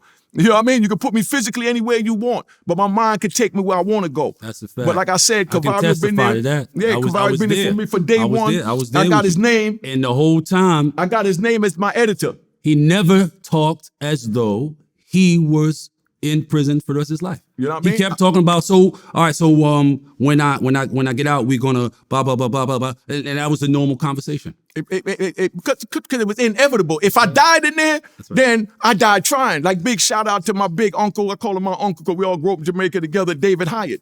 You know what I mean? David Hyatt died over all his legal papers fighting for his freedom. You understand what I'm saying? Literally. Yeah, they literally found Dave in his cell. Yeah.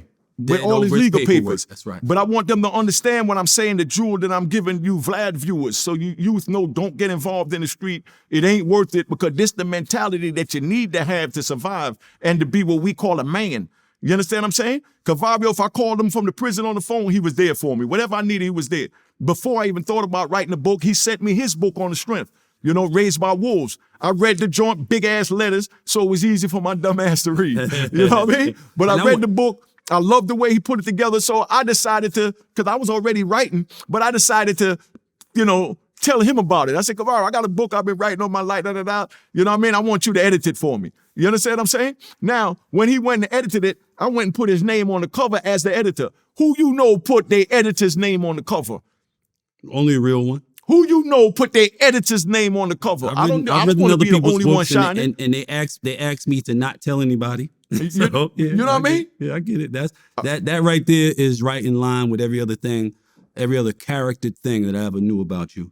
You know what I mean? And like heard, I said, and they told me not to do it. Everybody told me, man, you put the editor's name in the book. How you gonna put his name on the book? Because that's my brother. That's right. When I eat, he eat. When I shine, he shine. That's right. You know, just like Bootsy. When I dealt with Bootsy, you know what I mean? I wish you could bring him in on a segment. That's my little brother right there. But now he my big brother. You understand what I'm saying? Because I was gone for 26 and he done learned all this entertainment game and how to deal with the cowards in the industry where I don't have the tolerance for the crap. Yes. You know what I mean? So Bootsy keep me grounded and, you know, keep me knowledgeable on how this industry shit work. Because where I come from, a dude violate is death. You understand what I'm saying? We ain't beating you up. Your word, we ain't mad at you. Or lose your head. Bottom line. That's it. You know what I mean? You mentioned a man that we have a great reverence for. Peaceful journey to the brother David Hyatt, right? I would think that a good majority of the people today that know of him that aren't from back then only know of him in relation to his accomplishments in the entertainment industry, right? So in 1990, you acquired a spot called Club Fuego, and in the early '90s, you changed its name to Club 2000. We used to call it Club 2Gs, right? So this was on 157th Street, my old block between Broadway and Amsterdam and Washington Heights.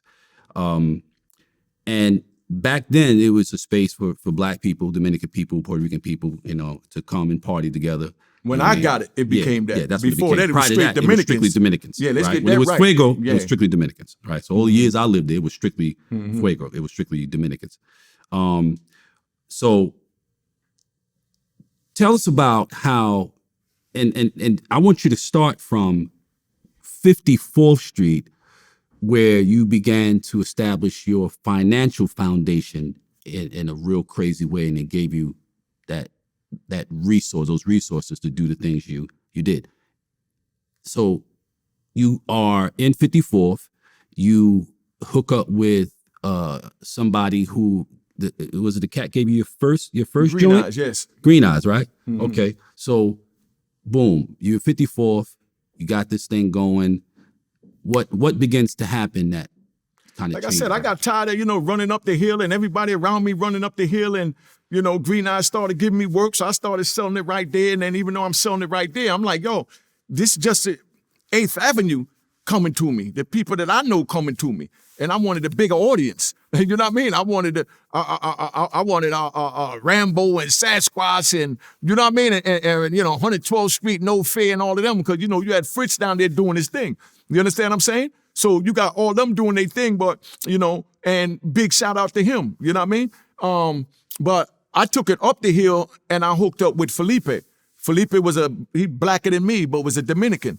You understand what I'm saying? So I go up there with him, and he had an issue with the dude that he was dealing with. So he got coke sometimes, and I got coke from, a few different people that I knew. And, we kept everything moving where we, sell about 10 keys a day. You know what I mean? Between the two of us doing us. But my uncle heard about David. Like I say, my uncle. David, and just like how you said, people only know him for the music. And just so y'all know how official I am and how I deal with it, I called his son, Little Dave, last night to ask him if it was all right to tell about his father's legacy with me. Because if he would have said no, I wouldn't even be speaking his father's name in this manner. But his father was one of them, like the old regular Jamaicans. We have an old saying that y'all done forgot: bad boy move in silence. That's right. Americans say it now to just say it like they say, I love you and you're my homie and you're my friend. Yeah, bro. But we was raised to move in silence. Big shout out to my man Zeke Black, Double J, all them. They used to tell me, really Zeke Black, because Double J knew what time it was to an extent. But I never let nobody see what I was doing.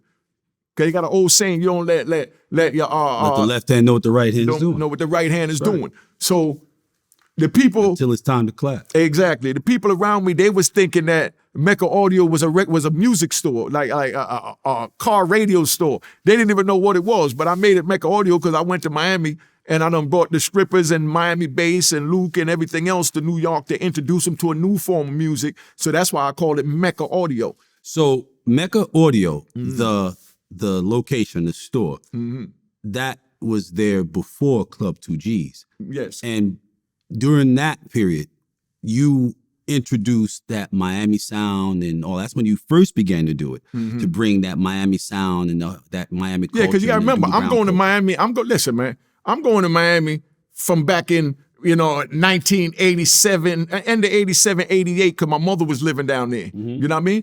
I go visit my mother in Florida, and I got my cousin CP, my cousin Cox. Big shout out to them. They were the first ones from my generation in the family that was doing music. You know what I mean? They had a record down there called, the record label was called Rap Records, and they had a song where they love me or leave me alone. You know what I'm saying? In mine, and you give me my favorite coffee, and I'm a favorite cup. He was chanting in Jamaican over American beat. You know what I mean? But that's what they was doing down there, but I'm selling cocaine in New York. But when I go down there, I see it's a whole nother world with this music. You understand? So for me going down there, I went and bought my mother a big house with a swimming pool, jacuzzi, fence around the yard, screen around the pool. Not saying this to brag, but just for you to get the idea. This is on the strength of what is happening in 54th Street. Yeah, in New York, yeah. Right. So you got this nice flow, you know what I'm saying, coming in. and you are diversifying. You've established a homestead down in Miami. You got a whole, basically, other life. I got a whole nother life, 'cause that's where my mother and my family was at. I was the only one still up here from New York. My brother's in locked up north in Greenhaven, Sing Sing, and all of that. You know what I mean? So I'm the only one here. And my brother Peter, he was in Jersey, but he went down to D.C. I found out he was down there in D.C. Dude from Jersey was cool with, don't want to mention his name, went down there and got bodied, you know what I mean, that we grew up with. So I told my brother, nah, get out of there. You leave here and whatever you want, I'm going to send you from New York to Virginia. You understand? And it's common sense because look how people hate so much, right? Which is crazy. Just so you get an idea of this. I'm in New York with all this coke. I'm sending drugs down to my brother. And could you believe somebody in 2022 would have the nerve to come out of their mouth to say that, you know, my brother was my boss or my brother was getting money, I wasn't getting any money. How the hell I'm not getting money and I'm up there in the cocaine capital sending the cocaine down to Virginia? For a man to say that he's a goddamn fool and it don't even make no sense to even respond to that. You understand what I'm saying? Right. I'm sending coke to Virginia, but I work for him. And I'm selling coke in Harlem. He wasn't selling no coke in Harlem. My brother didn't even come to Harlem. But just to show you how people try and change the narrative. You understand what I'm saying? In 2022. You follow me? So, you know, I sent my brother down to Virginia and I told him, yo, long as you stay down there in Virginia, whatever you need, I got you. You got any problems, a nigga try anything, I'm coming down there to handle it. If you need any drugs, I'm sending it. You know what I mean? And I sent all the drugs down there and everybody in Virginia watching this already know what time it is. They know that my brother did some cruddy shit. You know what I mean? When my brother back get against the wall, if a nigga come and he trying to buy drugs, my brother just take his money and tell him, get out of here. You know what I mean? Because he knew I got his back. And everybody else knew I got his back. And if they thought about doing anything, I went down there for him. You understand what I'm saying? So they already know. Then they'll contact me, they beat me and tell me, yo, your brother down here bugging. So I go down there, find out what's going on. I tell them straight up, yo, I'm going to go on and get that to you, but if you give me your money up front again and he do something, nigga, that's on you. That's on you. You know what I mean? But I'm going to give you this one want. freebie so you understand. Don't let him, stop letting them tell you that my brother getting ready to bring him something. You know what I mean? For you to give him your money up front. So I'm telling you now, if you give it to him again and I hear you mention that he took your money, I'm going to murder you. You know what I mean? Because this is your free one. All right? Here go your key that you paid my brother for. Right. And my brother used to say, man, why you give that sucker that shit? He wasn't going to do. I said, I know he wasn't going to do nothing, but business not done that way. That's right. You need your name clean. You know what I mean? It don't take nothing for a nigga to walk up to me in New York, shoot me in the back of the head. Nothing. From Virginia because he feel that you done robbed them when I got the coke to give him. Come on, my nigga. That's right. That's right. That's right. You know what I mean? So now you rocking in 54th Street. And it's coming in. And you were doing the little 10 keys a day, whatever, but then it starts to get a little heavier. But that's what I'm saying. It got so heavy, I had to leave. I went up to Broadway. You understand? I took my game up to Broadway. That's what I was getting at. Is that when I was in Florida and I brought all of this down in Florida, that's where all my family members is at, and that's where Uncle Dave was at. Uncle Dave had a house down there. That's where we're going to talk about later on, the How Could I Be Down there with, you know, 5-5 Freddy and everything, first birthday party. But I'm down there and I bought the green MPV down there, the yellow MPV down there, the black Saab, the black BMW convertible, everything convertible I'm naming. So you already know, yeah, I'm on that cocky shit. I need the top off. You know what I mean? There's no reason for me to be trapped with a goddamn roof over my head when I know these crackers is on my neck trying to lock me up. You know what I mean? So I want my roof off. But now, and just to show you, to give big shout out to Booby from the Booby Boys. You understand what I'm saying? When I first went down there and I bought all these convertibles down there, my family members, my whole family would tell me, oh, be careful, you go out there, you know, the Booby Boys out there. I got my Tech 9 on the seat on my Mac 10. I'm not worrying about Booby Boy or nobody. And I didn't know who they was talking about. But then I found out that it was Booby. I know Booby from Norfolk.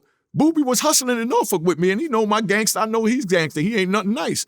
You understand what I'm saying? So, you know, he down there doing his thing, and but he lives in Miami. But I don't know where. I know that he came from out of town, and they said he from Miami, but they say anybody from Florida from Miami. Like, dude come from upstate New York, and you go to Virginia, they say they from New York. New York, yeah. And you know what I mean? So I didn't know, but when they kept saying the Booby Boys, you understand what I'm saying? But we just call Booby black in Virginia. Yes. You know what I mean? Yeah, I mean, for people who need a more contemporary context, the earlier rap songs from Rick Ross Yeah. He talked about Booby Boys, the Booby Boys. talking about Kenneth and Williams, that's the big homie. And referred to black. That's who he's talking about. Yeah. You know what I mean? Yeah, so, Booby was down there in Norfolk. That's where his case from. He's still fighting it, so ain't nobody telling because, YouTube trying to blow everything out. Right. But you know what I mean? Booby down there hustling with me, just like everybody else down there hustling. But I don't know, but I know him as black down there. But I get to Miami and my cousins and them talking about the Booby Boys, like they the boogeymen and they're going to do this and that. Yeah. I'm driving my convertible. I got my Tech 9 on the street. The police want to try and pull me over. I'm shooting to get away. And if I can't get away and it look too hectic, I got to do what I got to do. That's why I'm telling y'all, don't get involved in crime. Go watch Unique Mecca audio so you can hear the stories, all this crazy stuff, and listen to the message that I'm telling you it wasn't worth it. But that's where my mentality had to be. Because don't forget, we got the Wild Cowboys in New York. That's right. Rest in peace to Big Andre that wound up ODing in Allenwood. I was with him in Lewisburg. Yeah, he wound up ODing, saved up all his drugs and OD'd. I'm going to tell it on my unique prison stories. But, Big Andre, you know what I mean, was down with the Wild Cowboys. The Wild Cowboys, dudes that went out and got LTD cars, you know what I mean, and put the fake lights on the top and got the fake police uniform and drove around like they was TNT and pull you over, ask for your license ID, you show them your license ID, they bust you in the head and throw you in the trunk and tell you call your people and tell them to bring me $100,000, $200,000. So I'm not stopping for no goddamn police when you got people like that out there. That's right. You know what I mean? So, and, I even had attempt murder against 2 police. You understand what I'm saying? But, you don't know who the hell is police then. That's right. You know what I mean? And then I had to pay the police off. You know what I mean? So wasn't no police had no business to mess with me any goddamn way. You understand? So if somebody pull up on me, say they police, I'm shooting. You understand what I'm saying? And no disrespect to the NYPD, but I'm just saying because I don't know if it's one of the Wild Cowboys or whoever. We figure that shit out in court. You know what I mean? Because a dead man can't tell no tales. That's right. You know what I mean? So I need to be alive to explain to the judge that I thought that was the Cowboys. Right. You know what I mean? The Wild Cowboys, the criminals. That's right. You know what I mean? But like I said, man, like I said, don't get involved in this crap, man. It ain't worth it, man. That's right. It ain't worth it. Now you got Mecca audio going. That movement is picking up a lot of momentum because you really into your music and you are bringing the community together. People are coming and hanging around. You're giving cats jobs. You start making sound. You start producing your own sound, right? And then I'm just speaking from my recollection of being there. And then you start to put out music, and then you get one of the most famous hip hop chants. Ayo! How does that play in the life that you were living at that point? How does that come about? Like I said, I'm hustling. It's like, okay, like my brother got locked up, you know what I mean, up on Amsterdam and like 179, like 180th. You know what I mean? 180th Street. He come out the building, and when he come out the building, he had the key in his hand. He was bringing the key to somebody. You know what I mean? So I tell him, yo, take this downstairs. I was doing something. So he go downstairs and he come walking out with the key and walked right into the police, the beat walkers. You know what I mean? They didn't know who he was, so they didn't know he was on my payroll. So they locked him up and took him through the system. You know what I mean? So it's like the homies that was there was yelling, "Ayo, ayo," you know what I mean? Expecting him to say, all right, letting them know that the police is walking down. But my brother was in Virginia, so he didn't know what was going on up here. Right. So he walked right into the police when if he knew all he had to do was say, all right, and dip back in the building. Right. But we used to use it for a code when they come in because remember, I'm black up in Washington Heights. So up in Washington Heights, they used to yell, agua, agua. That's right. You know what I mean? So, I started going, ayo, you know what I mean? To let them know, look up. Because dudes used to always yell, unique, the police coming. And I hated that with a passion. Because you got TNT, and TNT, when they came through, you already know, TNT, big white boys sitting in the car, they necks, they shoulders is on the roof, and they got to sit down like this. They so goddamn big in the LTD. When them white boys come through that goddamn block, they coming through at 2 miles an hour. And it's like they walking. So they want to see everything. So when the dude is yelling, hey, unique, you know what I mean? They hearing unique every time they come around. So now they say, who's Unique? Who this dumbass nigga Unique? Got everybody calling his name. He must be the one got the drug. So I told Chet, nah, nigga, from now, just call me AO, nigga. Just say AO when the police coming. You know what I mean? And then, you know, I started angry like that, but that's how it started. You know what I mean? And I be like, I'm gonna yell back, all right, and we just gonna keep it going from there. So then we got my man, big shout out to Sean Wall. You know what I mean? Yeah, Wall is his name. Sean, Big Sean from Colonial. That's my brother. Sean used to have a deep voice like my man Todd One. Big shout out to Todd One too. No, you know what I mean? Todd One had a distinctive high voice. But Sean had the deep and he held that joint in his throat. You know what I mean? For long as a mother. You know what I mean? So he got real distinctive with it. So whenever, you know, he used to see me, he used to go, and he'd drag it out. You know what I mean? So a lot of people heard Sean saying it, you know, down the polo grounds and things like that. So they probably even equate that to Sean. You understand what I'm saying? But just like I talked to Gene Deal, the first time he heard it was when he came up to the Mecca and brother that passed, Grimm used it in a rap.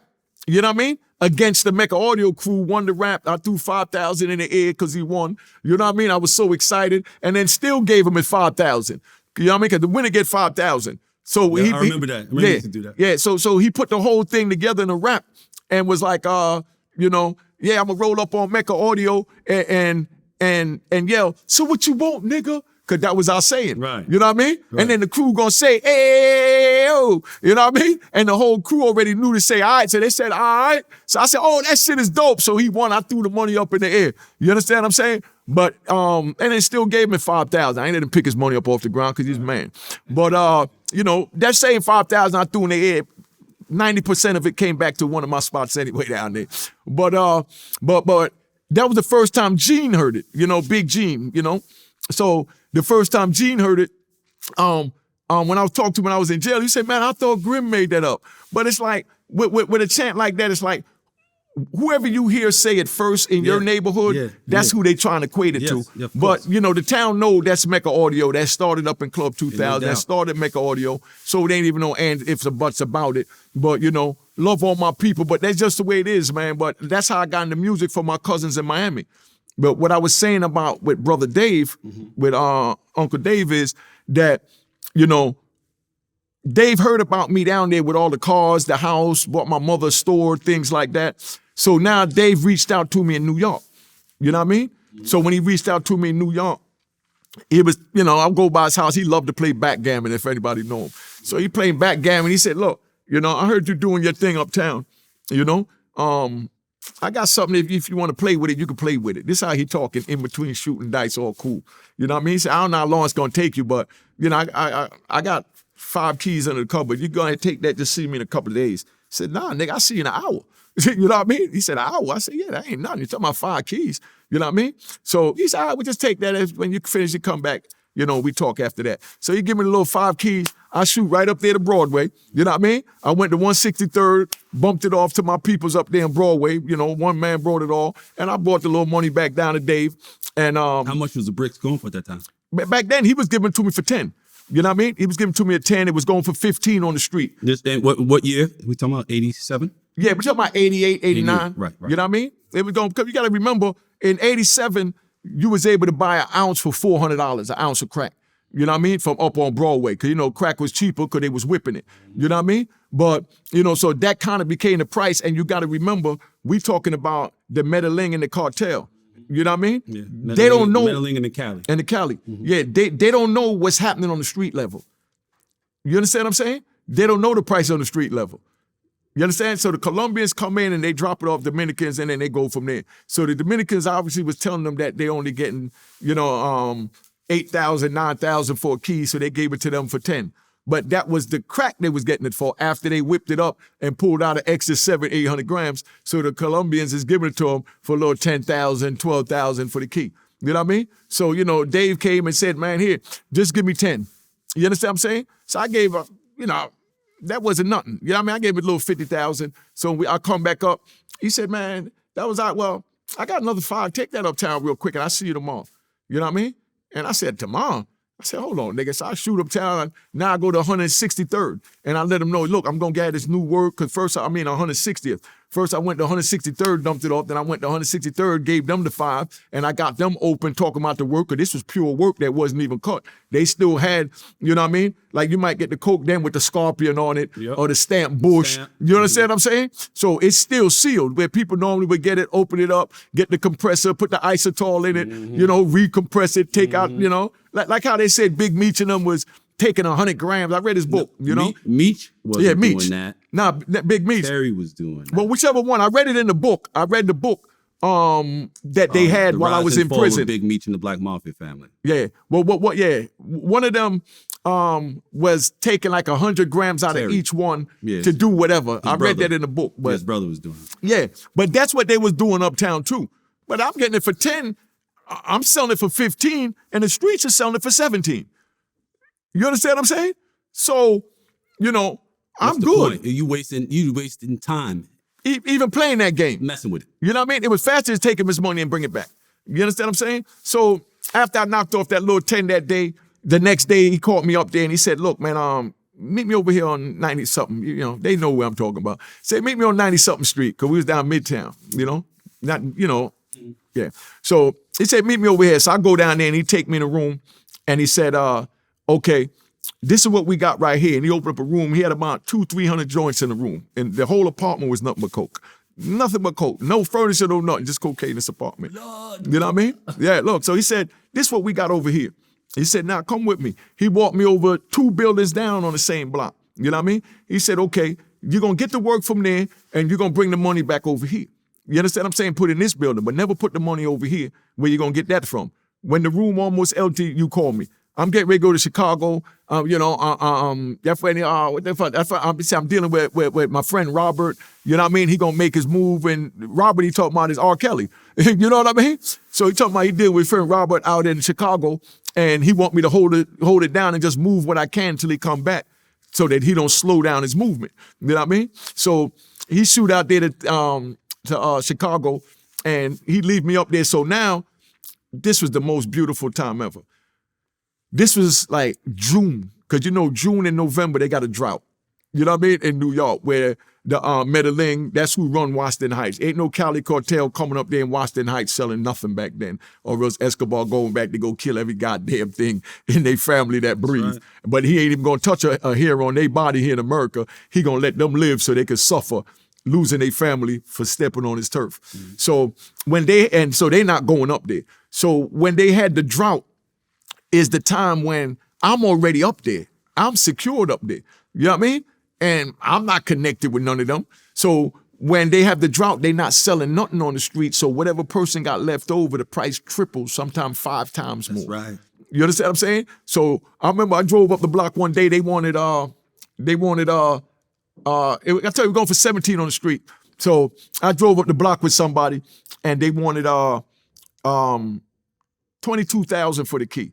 So I told my man, hell no. You know what I mean? Because Dave was out of town. I was finished doing what I was doing. So I told him, man, go get it from up them. But it was a drought. You know what I mean? So I said, go get it from them. So we go up there and he looking for it. They said they want like 22 for the key. You know what I mean? So he said, hell no. We was on like 141st Street. You know what I mean? 140th and Broadway. So I said, hell no. So we drive all the way up to 193rd Street. By the time we get to 193rd Street, they wanted 28 for the key. So the price had gone up $6,000 in 20 blocks. Yeah, exactly. 50 blocks. Yeah, exactly. You understand? It don't went up to 28. So by the time we go up, they said, hell no. Dude giving it on 40th for 22. So we shoot back down there, you know what I mean, to 40th, you know what I mean, to tell him, all right, well, let me get that for the 22. He said, nah, I want 32. 30 now. Oh. Like, dude, I just left you. You know what I mean? How the hell it go up? You know what I mean? But at the time, they're not injecting no coke in because they took all the coke off the street. You understand what I'm saying? Mm-hmm. So whatever you have, you control the price. So that's how I learned to always get my payment in cocaine. I don't want cash. Cash too bulky, too big to hide. You understand what I'm saying? So we ain't gonna do that. So, you know, when I sell mines, I'd rather get it in coke so that I get lucky and hit that drought and got a little 20, 30, 40 keys. When there's a drought, where you getting 40,000 for a key that you was getting for 10,000, Come on, my nigga.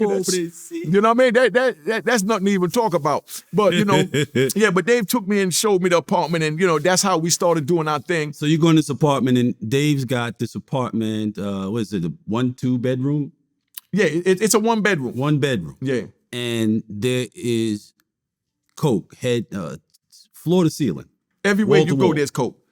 Anywhere you look in that apartment, there was coke. You know what I mean? Because they was bringing him up 500, 1,000 at a time is what they was bringing him because he was connected, you know what I mean? With the Cali card, you know what I'm talking how they call them? The Cali cartel. Mm-hmm. Yeah, he connected with them. You know what I mean? But they wasn't allowed in Washington Heights. Now the Cali cartel, they was in Queens. Right. That's where they did their thing at, in Queens. So, Dave had customers in Queens that would do them, but nobody couldn't get into Washington Heights because the Colombians, the Medellin, and the Dominicans had that on lock. Right. But I'm already up there, so I'm good. Like I said, I used to freebase up there. Remember, I was freebasing there in the 70s. Yep.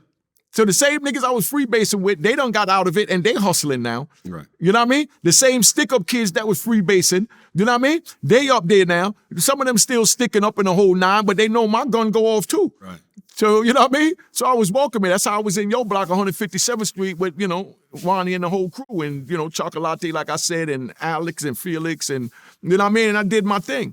So, Unique, what made you create Mecca Audio? Oh, man, because, you know, I grew up back in, you know, the 70s. I'm talking about with the Ecstasy Garage, T Connection, Stardust Ballroom, Authors Roundtable, Savoy Manor, you know, Cotton Club that all y'all know about. So, you know, let's not, I got to give all the spots a good shout out. Let's not forget Harlem World, Celebrity Club, you know what I mean? Right. You know, you had DJs back then, and DJs owned everything. They owned the equipment. So it was Grandmaster Flash and the Furious Five, Grand Wizard Theodore and, you know what I mean? Such and such. But once music came in, you know what I mean? Big shout out to Sugar Hill, Leland Robinson. Once Sylvia Robinson came out and she put out the Rapper's Delight, they did away with the DJ. So they just started grabbing the rappers. Where he used to be in the forefront. Where the rappers was the forefront. Yeah, but they did away. And the DJ went to the background. No, the DJs went out. They got isolated. You know what I mean? Period. They got, we know Flash stayed in and that's what made him who he is. But I'm saying all the young guys that was coming up, the rappers, they all had DJs. Yep. You know what I mean? But you don't know the DJs' names no more. The DJs was I salute, because don't forget, we had Star Child, rest in peace, Love Bug, rest in peace. You understand? Big shout out to Kid Capri, Doo Wop, Double J, you know what I mean? My man Boogie Black came after that. But, you know, Brucey B.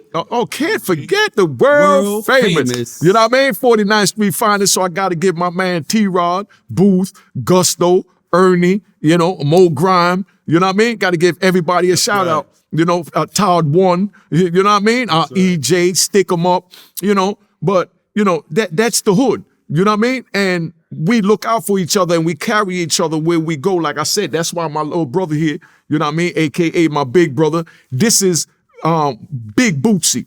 Because I know I kept saying Bootsy before, because that's what I call him, you know what I mean? Bootsy. But this is Big Bootsy. This is my Bootsy. So when I say Bootsy earlier, I'm talking about my brother right here, because, you know, we go, man, where I go, my family go. That's the way Harlem do. You know what I mean? So, you know, just like Cavario set this up, because where he go, he gonna take me and vice versa.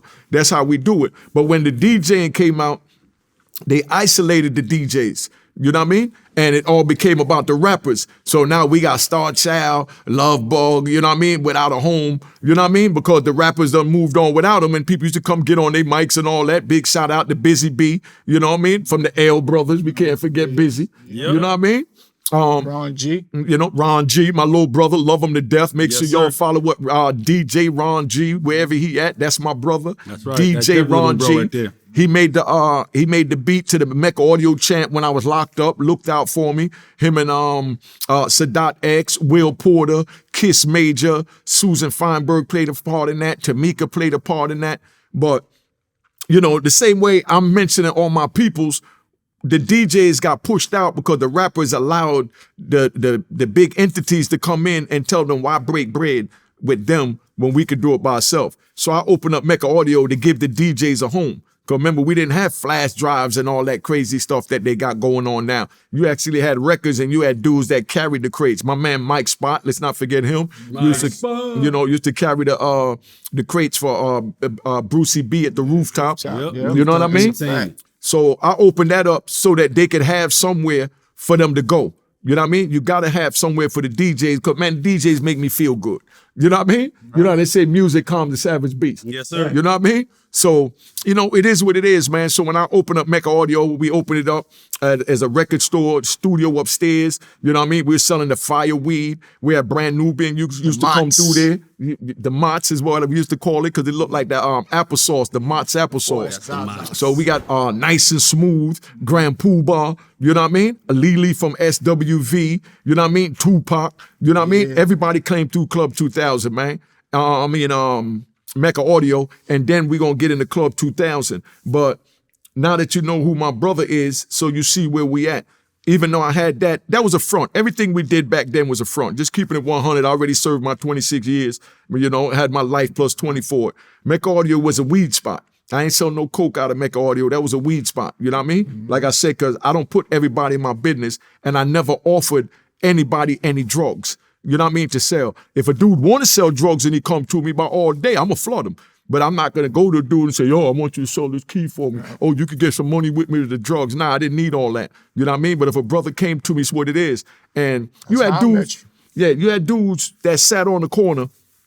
I got a wide body BMW. You know what I mean? Car cost me $40,000. You know, I put like $80,000, $90,000 into the kit. The rims alone cost $32,000 for the rims and tires. Exact car that appeared in the Paid in scene Full. in Paid in Full. That was your car. That car that Dame Dash was riding with, rest in peace, Baba Lob, Biggs' younger brother. Yeah, that one was my brother Age. Oh. That was Age. Big shout out to Age. Got to get brother Age. You know what I mean? He got a boat where he doing boat rides now, doing real good. Big shout out to Age.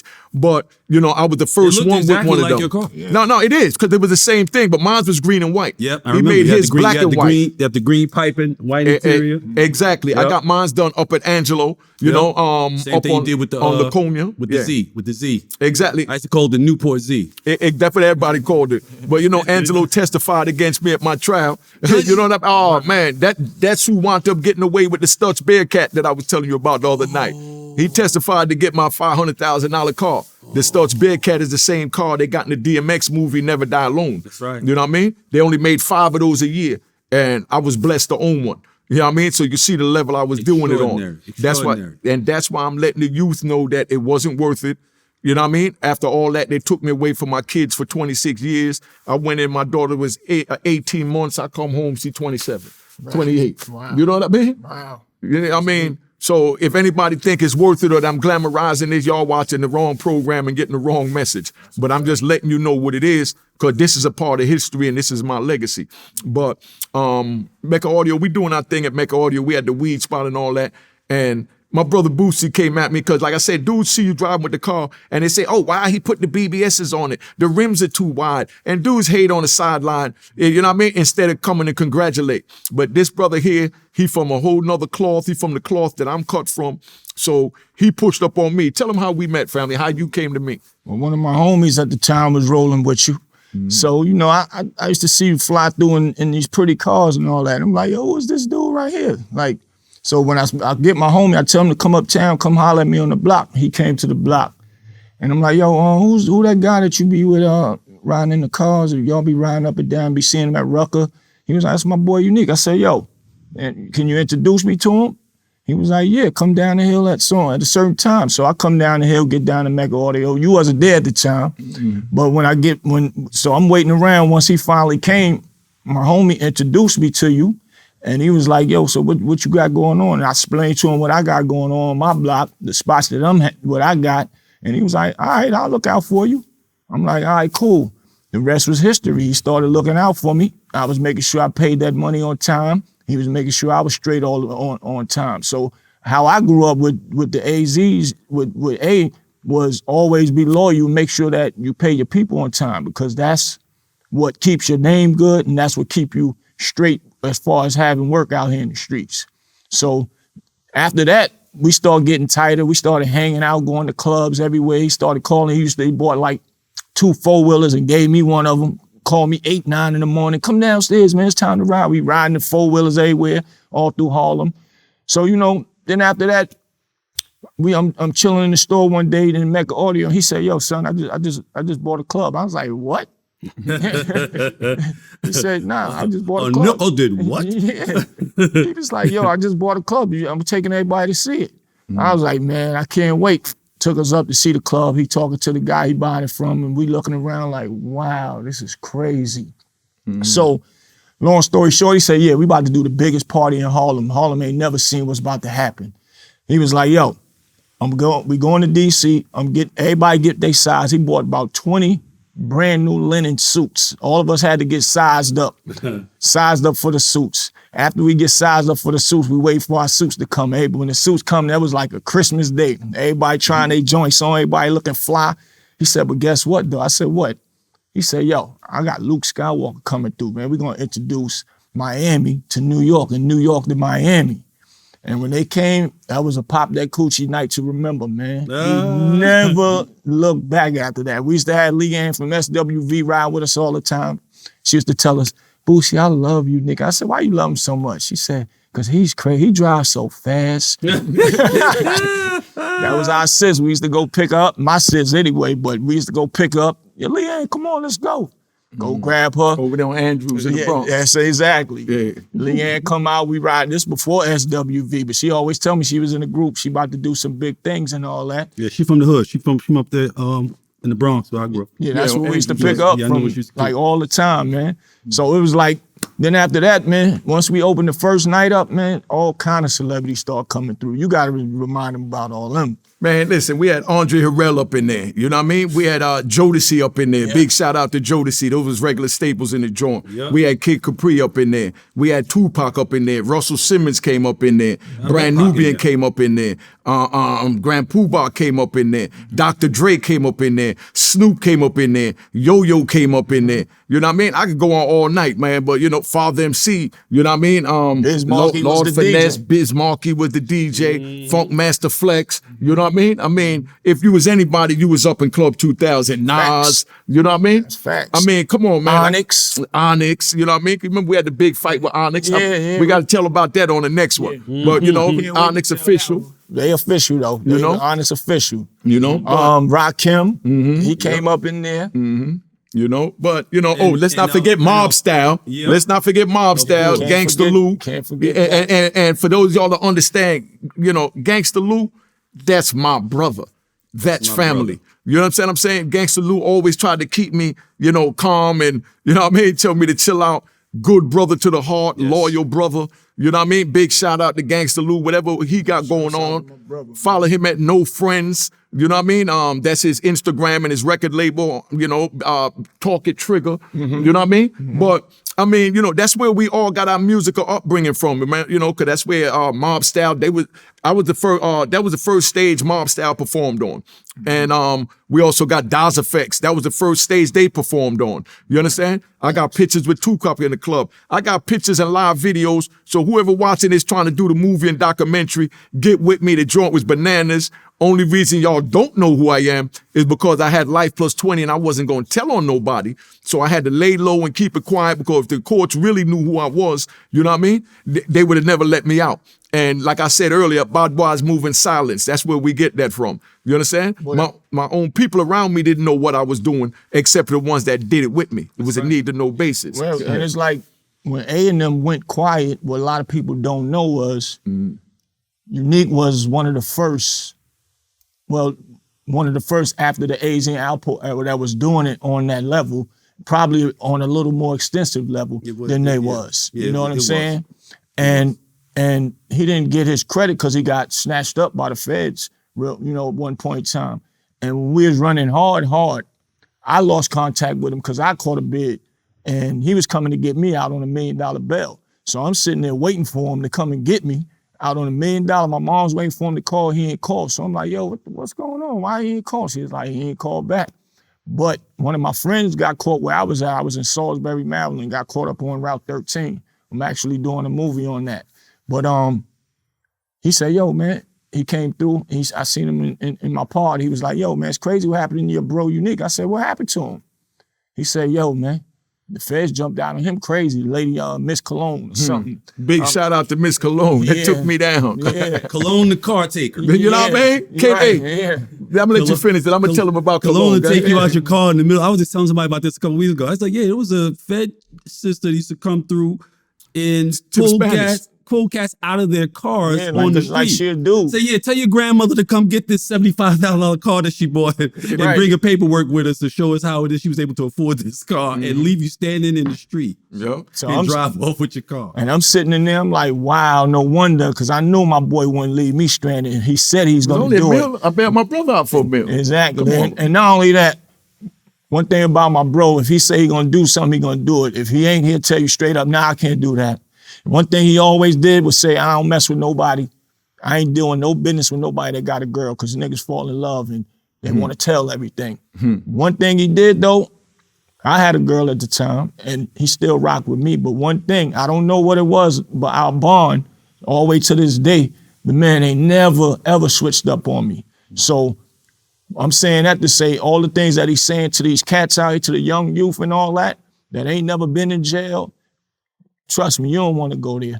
So all the stuff that he's saying is positive. We've been holding each other down since he came home. That's why I did take him to Queens Flip, because I wanted his message. And definitely why he was locked up. That's where you needed me the most. I gotta be there.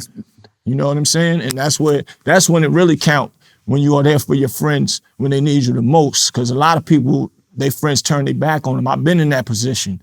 But that's why we pushing this, don't y'all leave the game alone, man. Leave it alone. So I like what he's doing with the prison stories. That's a great look for the Unique Mecca audio. And as well as I'm doing Street Knowledge podcast, so everybody can go and check that one out. We're gonna make sure we keep beating it in the youth's heads. Like, the streets is not it. The snitch game is so messed up that it's like we were saying earlier, it's the thing to do now.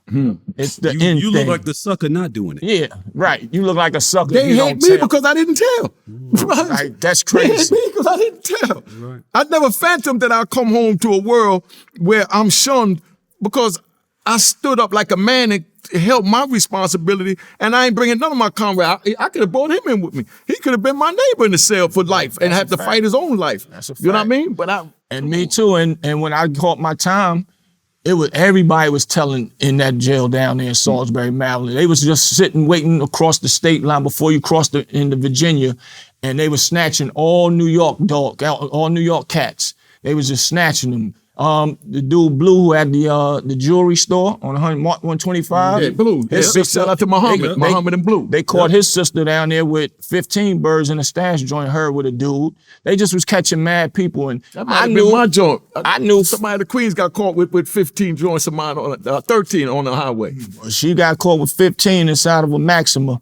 And I knew plenty of people I could have told on. But me, I don't do that, man. Me and my co-defendants took out the trial.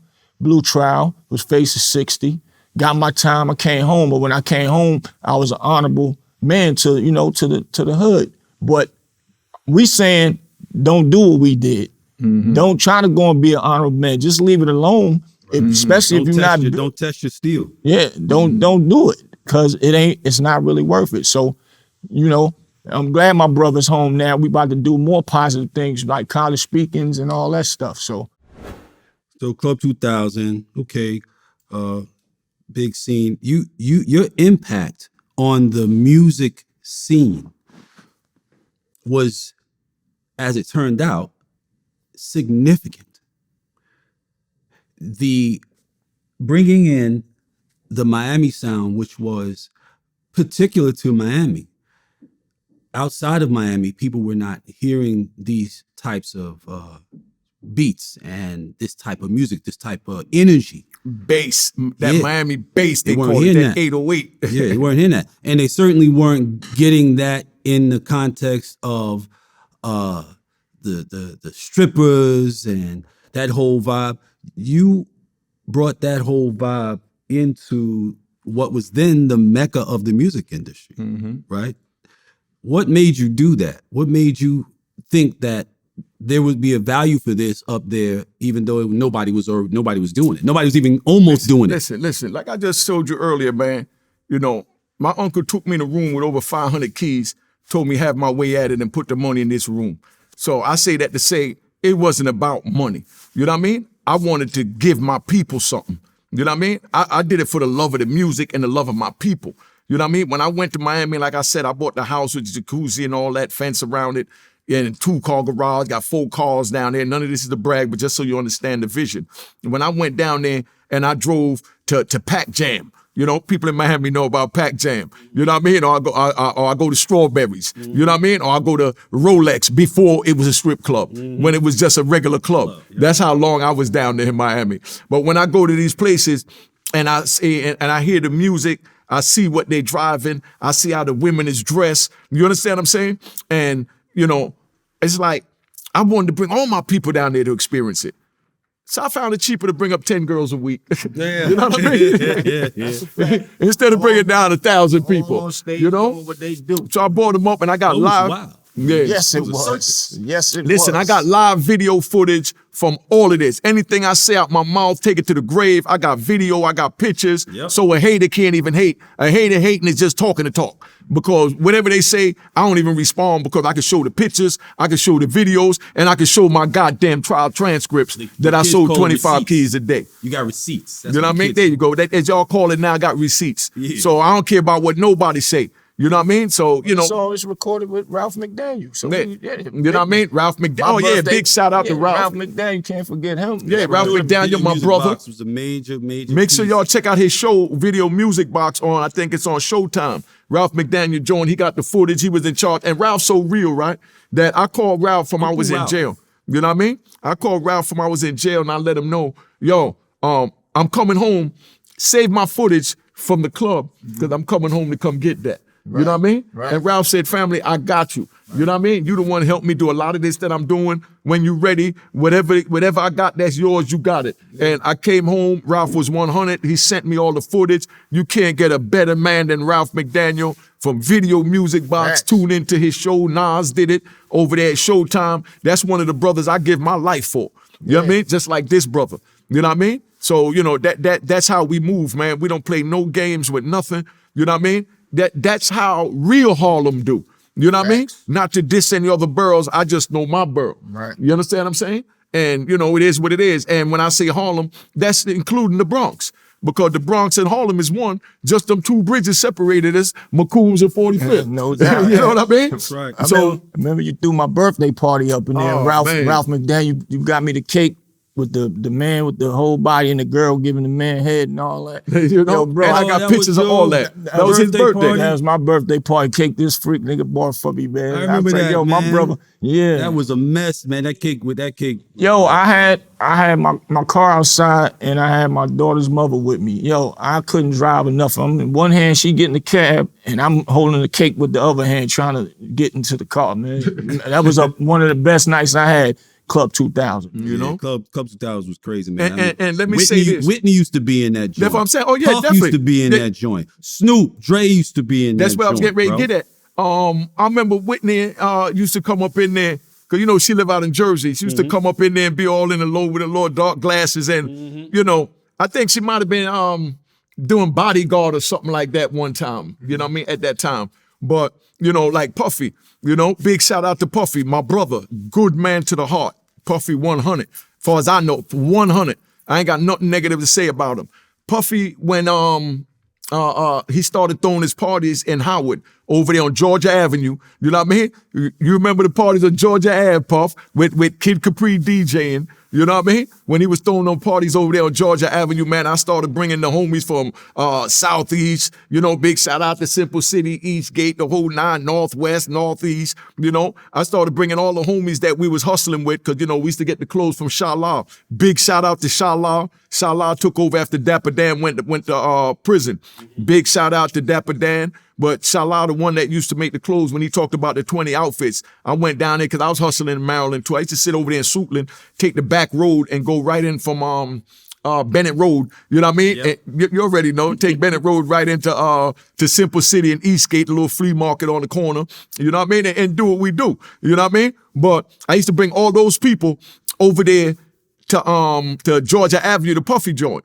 And it started getting so big, you know what I mean? His parties, then I'm driving carloads of people, like 10 cars loads of people following us down, go down there, and the parties got big. So he got a big name down there from the parties, from all of us going there, because we represented Puff. Puff one of us. Right. You know what I mean? That's one of us. That's family. Yep. You know what I mean? So I don't know all this that I'm seeing on the media and all that now. That's not the Puff I know. Let me say that for the record. I've been gone 26 years. I don't know that Puff. I know the Puff that when I got locked up, he gave 2 of my children's mothers a job. You understand what I'm saying? At Bad Boy Records. He used to give them pictures to send me, money to send me. He kept it 100. You know what I mean?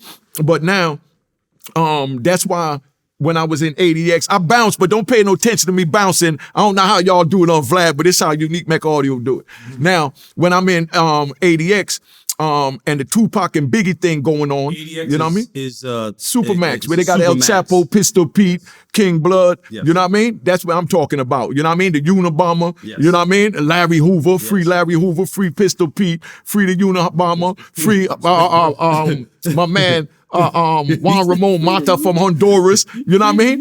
You know, free all of them, you know what I mean? No man deserved to be in jail. Expect for no 50 years. Whatever you did 30 years ago is one thing. Look at politicians broke the law 30 years ago, 20 years ago, 10 years ago, and they say, oh, I don't do it no more. Oh, I'm reformed. But because you broke and they can get elected again. and they get elected again. So free all of them. You understand? I don't agree with what the Unabomber did. Let me say that for right off. You know what I mean? But they need to look into if he's programming what he's doing, because a lot of people didn't agree with me selling drugs. But when they looked into everything I did, I became a certified electrician, certified plumber, certified HVAC and refrigeration, certified mechanic. I became an HVAC and refrigeration specialist. I got 3,500 hours of psychological training to find out why I'm twisted. You know what I mean? And got the mentality that I got, that under no circumstances you don't tell. You know what I mean? My mother got robbed and tied up in the house in Miami. You understand what I'm saying? I ain't even tell y'all this on YouTube yet. And my mother already knew, don't go to no police. You know what I mean? Don't go to no police. Yeah, and they pistol whipped her and tied her up. But she already know we don't deal with the police. If I can't handle it, it can't be handled. But we don't need the police to help us. I didn't run to the police to help me sell drugs, so I don't need to run to the police to help me deal with the issues that I'm having with you because of selling drugs. And, you know, y'all might not understand that in 2022, but that's how I was raised. So that's why I'm telling the youth, don't get involved, because that's a twisted mentality compared to what society is. You know what I mean? Of a society. For me to sit there and say my mother got robbed, don't go to the police. And she didn't go to the police. She 87 living, and she'll tell you about it. I did a video of it with me and her talking since I've been home. You know what I mean? When I got locked up, the first thing my mother told me, you know what I mean? Because they was going after her because the big house I bought in Miami and the cars and the 750 and everything else. First thing my mother told me, you know what I mean? I said, Mama, you all right? She said, baby, don't worry about me. You know what you got to do. You know what I mean? And that didn't mean tell. You know what I mean? That means stick with it as a man, fight it out, and when God ready, he'll get you out. And my mother made me a promise when I was in jail, Boosie. She said, baby, every morning I get up, I hold your picture in the mirror, and I pray to God to bring my baby home, and I'm not going nowhere until you touch free soil again. Mm-hmm. And my mama here now at 87. You know what I mean? Yeah, man, that's a gangstress. You understand? You know, because she came with me. It was her father that told me to hold the chicken down and chop the neck off. You understand what I'm saying? Teaching me survival. Don't squirm over blood, because life is hard and you're going to see a lot of blood. You just don't want to be your blood. Yeah, you know what I mean? Real talk. But if it's a fact, my brother got killed, 2 shots to the head. The feds came to interview me in ADX Supermax where El Chapo at, and I told him, get out.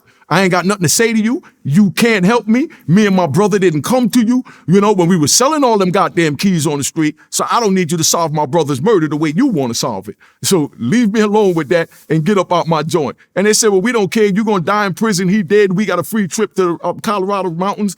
Our family's in a hotel. So screw you and your, you know, prison mentality. I said, all right, well, just get up out of here. And I went back in the cell. But I'm saying all that to say, youngins, don't get involved in it, man. It ain't worth it. That's why I say go to Unique Mecca Audio at YouTube and check out the prison stories. if you want to know what go on in prison, I'd rather you listen to it on my YouTube channel than have to go in there and try and fight for 26 years and maybe not make it out like I did in 26 years. Because they expected me to die in prison.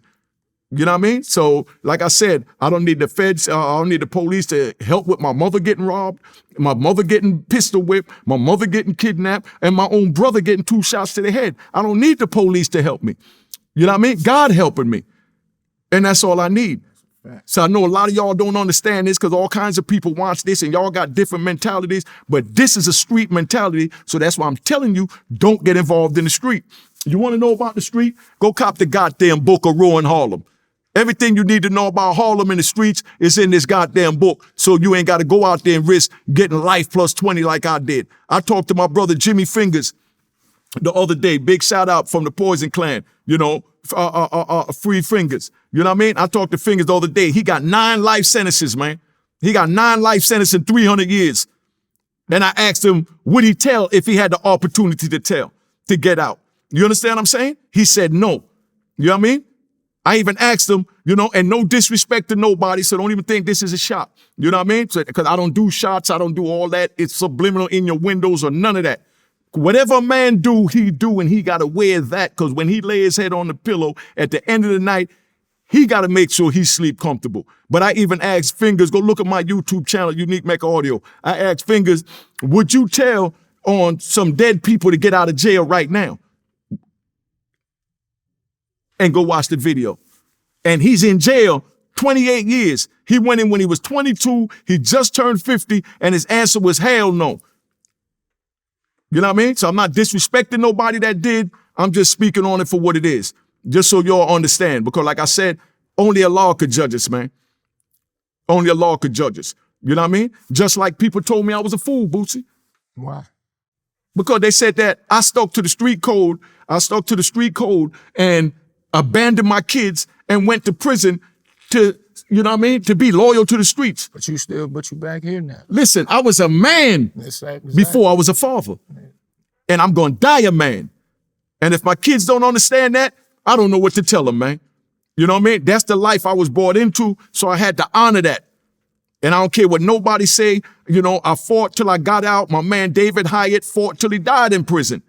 My man Andre from the Wild Cowboys, the same one I told y'all about that was tying people up, locking them up, putting them in the trunk, kidnapping them in the whole 9. You know what I mean? He couldn't do his, so he collected a bunch of prison medication and, went and shot it up and took his own life. I'm not mad at him for that. Allah got to judge him for that. Just like I'm not mad at a man for telling. In for a penny, in for a pound. You understand what I'm saying? And that's what it is. That's just where I'm at. So that's why I'm telling the youngins, don't get involved in it, man. Go ahead, Cavario, my back. No, it's all good. It's all good. They better get it while they can. You know what I mean? Because once this fabric leaves this plane of existence, everything else will be an echo. The period that you were doing the Club 2000, while you were doing Club 2000, the Club 2000, although it was a labor of love and it was not to produce money, it was profitable. Oh, no, it was very profitable, but the point I'm making is... I was getting so much money in Club 2000, man. It was ridiculous. Listen, I'm getting $100 a head regular. I'm charging as much as $500 to get in if you got on boots or sneakers, man. And they was paying it no problem. But I came up with that theory, the $500 for boots or the $100 to get in, because and dudes, if they wore regular hard bottom shoes and they come there early before 10, the ladies get in free before 10. You know what I mean? Dudes get in for $50 before 10. So you got the dudes will get their little sequence outfit and they shiny bottom shoes and come before 10 to pay the $50. But then when a man like Cavario come in, or Kevin Childs come in, or Bootsy come in, or my man Lil Nick from 27th Street come in, you know what I mean? Or Gangster Lou come in, you know what I mean? Or Homicide Lou come in, and they wearing their Timberlands and, they bucket hat and they at the bar. The women knew who got the goddamn money. Right. So they ain't had to worry about what watch he wearing, what chain he wearing. Right. You know what I mean? You look at his feet. Right. If a nigga got on boots and you in Club 2000, he paid Unique $500 to get in. So that means he getting money. You understand what I'm saying? Right. So those are the ones, they girl go to the bar, dude got all the jewels, smiling, whatever at the bar. First thing they gonna do is look what he got on his feet. You know what I mean? Yeah. If he got on hard bottom shoes, that nigga came early so he could save $2. You know what I mean? Facts. But I created that because when I go to a club in Miami, when I first went to Miami, all this came from Miami. When I went to Miami and I used to go to Strawberries or Luke's on the beach, you know what I mean? On Fish Street on the beach, big shout out to Manaman. I go to these clubs. When I walk up to the front of the line, I'm not asking the dude, can I give you $20 to get in? I'm handing him a handful of money and slap him 5 and push him out the way. I don't need an answer, nigga.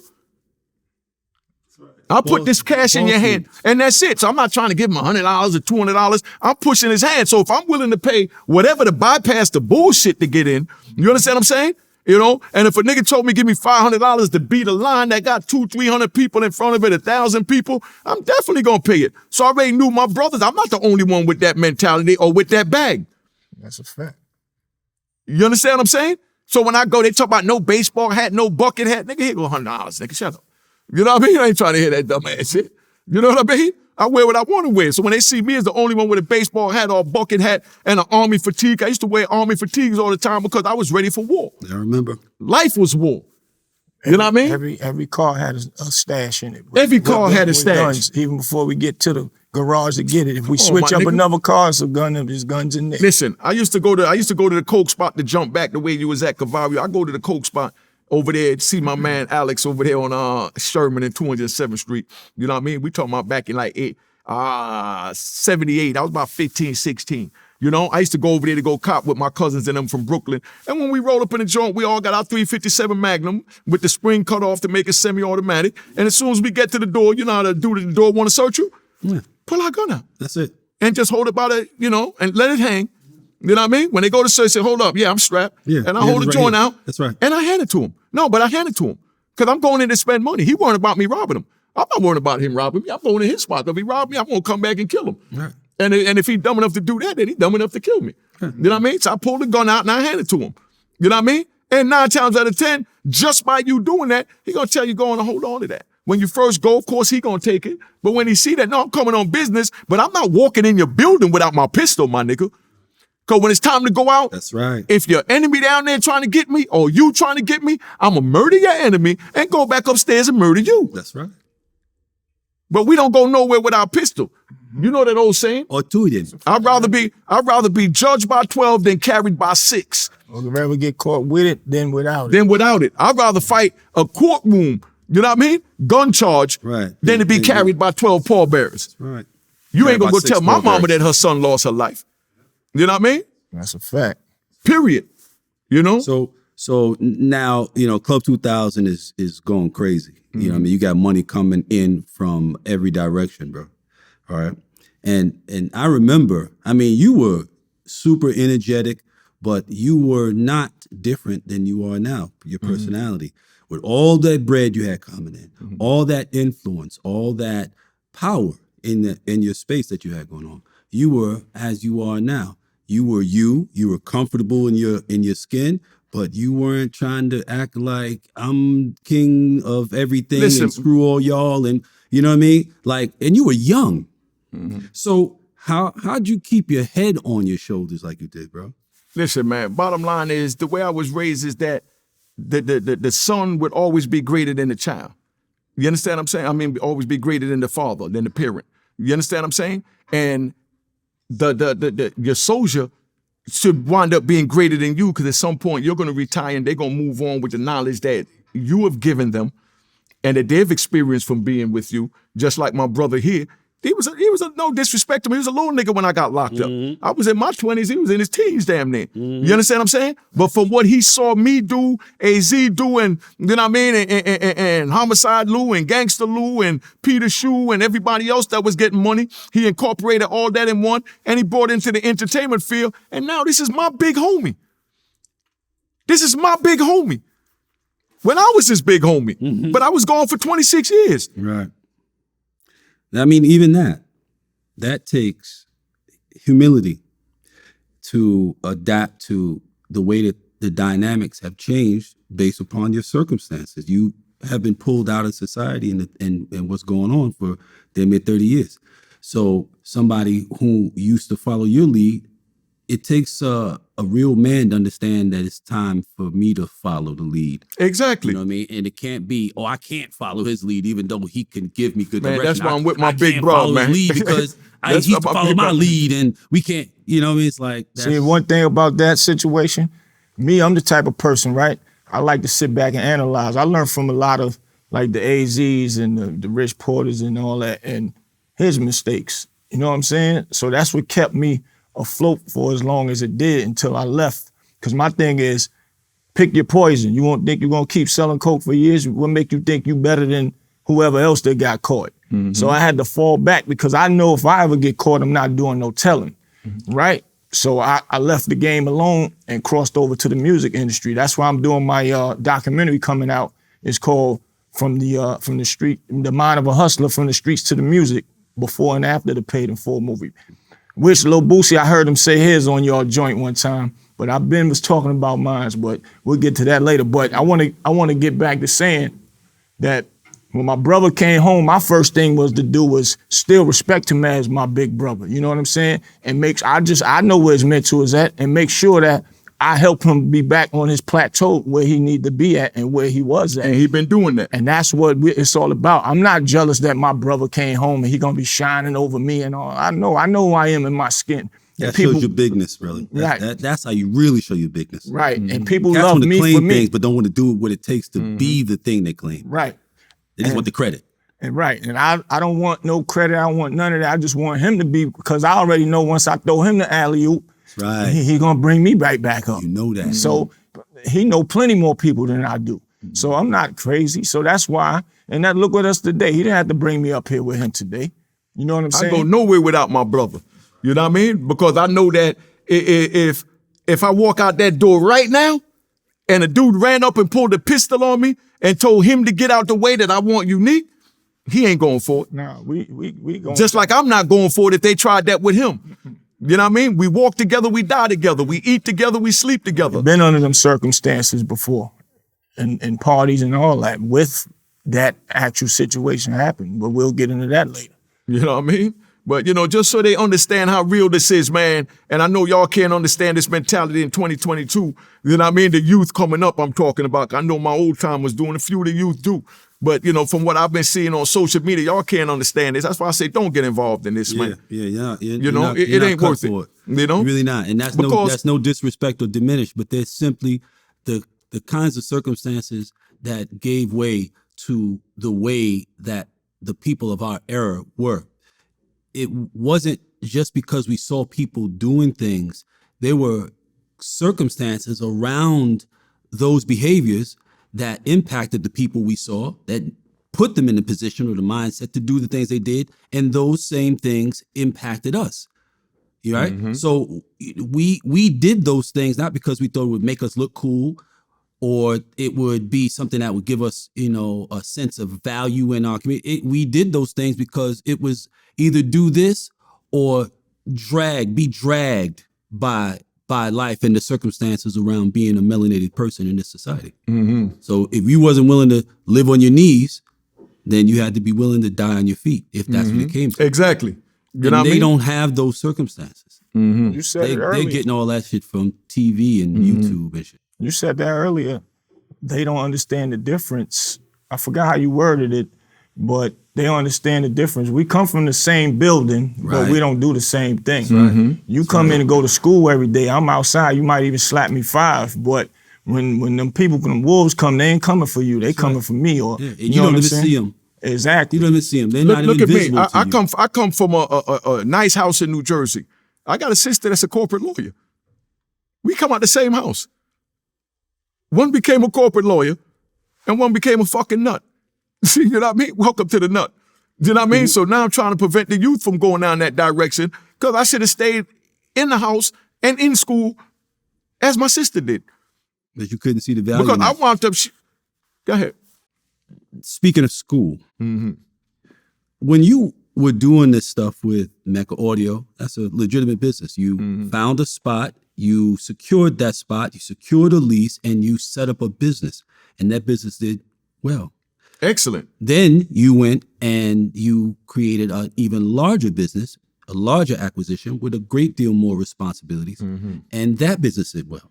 This is on the back end of doing an illicit business that requires a great deal of intellectual wherewithal and character and strength of character and intelligence, and that did well. And you did all of this without the ability to read or write. Yeah, I mean, How? right. Because, like I said, the way you shape a child and what a child see growing up, because a child's mind is a blank sponge and it absorbs whatever moisture you put in it. The moisture that was put into me was holding the chicken down. You know what I mean? Was seeing the criminals with the horses, you know what I mean? Being pulled in with the horses and the rope. You follow what I'm saying? And you know what I mean? And hearing that, seeing the barrels of goodies coming up from Jamaica, knowing that our comrades, our family members was in America sending this stuff down as we thinking, picking money from trees. Just like the slavery days when, they went and they told the people that, they told our African brothers and sisters, go on the ship. We got plenty of silk and, and robes and rubies and nice scented oils and, you know what I mean? And they went on the ship to go look at it. They got hit in the head and brought over to America. Then when they went to America and the slave owners went back, they went back telling them, oh, they living a life of luxury. They got a big mansion. They own big property. They got their own plantation. You know what I mean? You should come and be a part of that. You understand what I'm saying? But the people there, some believed it. I was one of them that believed that, money was being picked off trees. You know what I mean? But when I came up here, I found out the trees that it was picked off of, what you had to fertilize that tree with was weed, heroin, and then cocaine. And blood. You know what I mean? And so on and so on. So, that's what shaped me into the man that I am. You understand what I'm saying? And that's where it's at. I'm not proud of none of that, but that's what shaped me. You know what I mean? And I'm trying to shape the youth to be able to see from my YouTube channel at Unique Mecca Audio that this is what's in prison. This is what's on the street. Watch it here. Don't try and be a part of it. Don't try and participate in it because it's not worth it. Stay the hell on the porch. It's a lot safer. Mm-hmm. That's right. That's right. And that might be where their dream will be manifested from. Their nightmare might be what. Yeah, if they pay attention and really pay attention to the message and the lesson, they definitely will. And that's why I'm doing mine, is Street Knowledge Podcast, because I'm going to tell them actually how events actually took place and what make people want to kill each other. Because our youth now is killing for nothing now. And not saying back then was a good purpose of killing, but they killing for nothing now. But, a person end up owing a guy some money. In this street life, you owe money, they coming for your head. So after they come for your head and you get killed, your family members saying, well, he was a good person. Why would somebody do him like that? But y'all not knowing that he just took somebody's money, or not even just took it from physically, just not paying them the money and not answering their phone calls. Stuff like that make a person heated. So they can't go to the police and call and say, yo, this guy took my drugs from me. No, they got to handle it in the street. So that's why a lot of killings come in. And that's what I'm going to be teaching and giving like lessons of actual events that might have happened and what not to do, what to look out for, and like all the reasons for leaving the game alone. That's why I'm doing my documentary, like I said a little earlier, Mind of a Hustler. And big shout to Lil Boosie, because his great minds think alike. You know what I'm saying? Big shout to him. Mm-hmm. But it's going to tell my beginning when I was in the streets with the Azies and the Rich Porters and my brother, all the way up to when I got locked up, came home, was back in the streets again, started opening up clubs. I had 3 clubs in Durham. And I started promoting a lot of parties, and I even was rapping with my bro Cat Frost, that you know. Me and him was a group, the Young Guns of Harlem back then. But I came home and I picked that back up. You know what I'm saying? I started rapping. That's how I got known down in North Carolina. And so I transitioned from the streets into that because my name got too heavy in them streets. So it was time to let that go. And like you said earlier, I had to pick something the type of money that I'm used to getting. So that's why I chose to doing the parties. And I had a distributor called Uniques out of Hyde Park, New York. I was being distributed, selling records worldwide. So So yeah, so that's what it's gonna be. It's gonna show the good is turning a negative into a positive with the documentary I'm doing. And I'm working with my brother Jihad. We doing the clothing line right now. So, you know, we doing a lot of things for the young cats to show them how to do it. We even got the equipment. Y'all can come and learn how to make your own clothes. If y'all need us, just hit us up. We can't wait to help, man, because that's what this is all about. Get our kids from killing each other movement. For real, for real. That's dope. That's important. Very important. Club 2000, rocking. Mecca Audio rocking. You got a lot of people coming through, entertainment, aspiring entertainers. One particular group comes through and they're completely mind blown about what's happening in Club 2000. At some point, they're not from Harlem, right?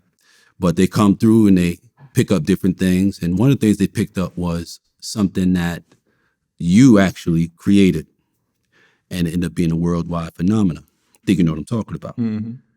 Hip Hop Parade. Hey.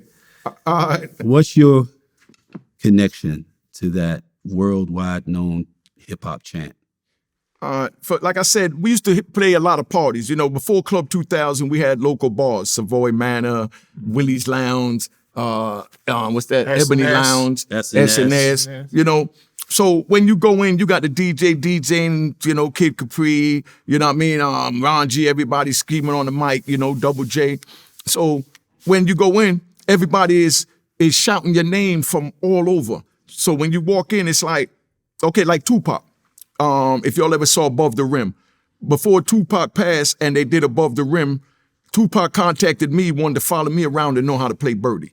You understand what I'm saying? So, you know, because I was a club owner, I was a gangster from the street, you know what I mean? But the reason why I didn't allow that, because Tupac my man, you know what I mean? That's my heart. I didn't allow that because he wanted to bring, it looked like Hollywood with him, like people with him to watch. Nah, I don't need niggas in my business. I deal with you when I trust you. But I don't need you to bring 3, 4 of your friends to come walk around with me. So that's why I didn't do it. And that's how he wound up over there in Brooklyn. But, you know, if you saw Above the Rim, you see when Tupac go and everybody screaming, da, da, da, da. So when I walk in the club, people over there saying, Huey, unique, Huey, and they calling. So hey, you know what I mean? Oh, hey, and I'm walking through like, hey, ho, and by the time I get to the front, the DJ trying to DJ and he hands me the mic. So when he's holding the mic by my mouth, I'm going, hey, ho, hey, and it's, you know, and now the crowd start yelling it, you know what I mean? And that's where it came from. So then when we go up to Club 2000 now, you know what I mean? And we in there, I had my cousin DJ Cox, he put in the SP 1200, where we went up in the Mecca Audio upstairs in the studio, and he's yelling, he got me yelling, hey, and then he had me yelling, ho, and we put it in the sample. So when we in Club 2000, we started hitting the button. One of the samples said, hey, hit another button, it said, ho. So every time everybody heard hey, they started yelling back ho because we followed it with the SP 1200 drum machine, and that's how it became famous. So now we go to Bismarck, and rest in peace to Bismarck. You know, that's my brother. Yes. You know what I mean? Bismarck was our first DJs, one of our first DJs, him and Lovebug. Rest in peace to him too. You know what I mean? And Star Child. Yeah. Those was our first DJs. So when we go up in the club, when we up in the joint, and, you know, they playing the music, and we got everybody yelling, hey, ho, I said to Biz, I said, man, you in the music. You know what I mean? Help me put this record out. You know what I mean? So I go to him and I ask him to help me put the record out, and he take me out to Jersey to one of his people's house in Jersey, and we're supposed to be putting the music together. You know what I mean? But he ran out of beats, you know what I mean? That he needed something creative he wanted to put in it. And of course, big shout out to Pete Rock. At the time, Pete Rock was living with his grandmother up there in Mount Vernon when C.O. Smooth and what's his partner name?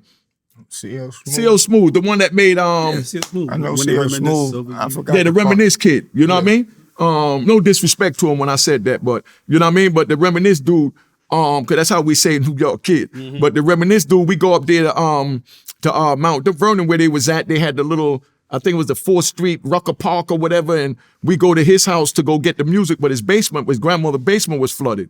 So we had to walk on planks and Pete Rock, remember when I came up there? I'm sure you remember this if you don't remember me, because it's the first time I met him. So we roll over there and Bismarck went up in there to hear the different music that he had, you know what I mean, to pick the beat. But I leave the joint with him, with Biz, but I drove my Honda Accord out there, my little download joint, because we drove out someplace in Elizabeth. So we go see one of his people, DJ out in Elizabeth, and we go out there and we lay the music with him and got everything done. And then while I was in Mount Vernon, I ain't want to go all the way back to get no little Honda Accord. You know what I mean? I got Mercedes and everything else in the garage, even though I hate Mercedes. But I got my BMWs and Zs and everything else. So I left it out there and told Biz, I'm going to come get it. So he dropped me off in Harlem. You know what I mean? And, you know, I don't even remember how the car got back to New York, but a week later, I'm in Mecca Audio, and they had the box was on, the one where you call in and tell the songs you hear. And then we see Tretch and them on stage talking about, hey, oh, you know what I mean? And I'm like, oh, that's our joint. So now everybody done got heated, you know what I mean? Because they done made a song with our joint, and our people, Harlem, knew we was making it. Right. You understand what I'm saying? Right. So, you know, a lot of things went on after that. I'm not going to get into it right here, but I want to say big shout out to Tretch. I hollered at Tretch since I've been home. You know what I mean? I talked to him about it, and we was working something out as far as the deal with it, amicable, and then, you know, I don't know, people got in his ear, whatever, because they felt they copyrighted, but, you know, they might have physically copyrighted through the copyright office, because at the time I'm dealing with the street. You understand what I'm saying? So, but I got the actual SP 1200 that I'm telling you, we got the hay, the hoe, it's all dated. You understand what I'm saying? I got the video and the cassette with me in Willie's Lounge, Ebony Lounge, all of this from in 1990 when that came out in 1992. You understand what I'm saying? I got the mixtapes from 90 before that came out in 1992. So I got more than enough, you know, to support it. I talked to Tretch like a man. We sat down over in Edgewater, me, him, and my man Mo Grime, and we had a beautiful conversation. And he said he was going to look into it, that they heard it off the street, but he don't remember where they got it from. You understand what I'm saying? And you know what I mean? And they put it out. But if he talked to somebody reputable like Ralph McDaniel, Leland Robinson, somebody that he knew, and they stamp it, that he was going to make sure that I get compensated. You understand what I'm saying? And get my name on the copyrights. And that's where we was at last. You understand what I'm saying? But, you know, then, you know, one of the homies, I ain't going to say his name, called and told me that that Tretch said that he got legal paper that I was suing him. Nah, my brother, I ain't put on no legal papers on Tretch. I got everything that I just told you, you know, to support where I'm at. But when I talked to Tretch, we was working it out. What I know of him and what my peoples that know of him know is that he's a man of honor and he's a man of his word. And I ain't got him letting no dollar come between him disrespecting his word, talk about he fighting over some, you know, something that he know wasn't his. And he even said it wasn't his. You understand what I'm saying? So, you know, and, you know, that day when like I said, everything is good, man. But, you know, that's what it is. That's how it started. That's how it got created. But big shout out to Tretch. And when I was going down to Miami at the time, to show you how much I respect Tretch, when I was going to Miami back in 92, you know what I mean? And I know Tretch remember this. He was performing at Luke Skywalker Club on the beach. You know what I mean? The joint on Fifth Street, right when you go over the bridge, because they used to steal the cars and, you know what I mean? The police closed the bridge off, raised the bridge so that, you know, you couldn't get back to Liberty City. So you Miami people know what I'm talking about. But, you know, Tretch was in there performing at Fifth Street, on Fifth Street at Lou Skywalker Club.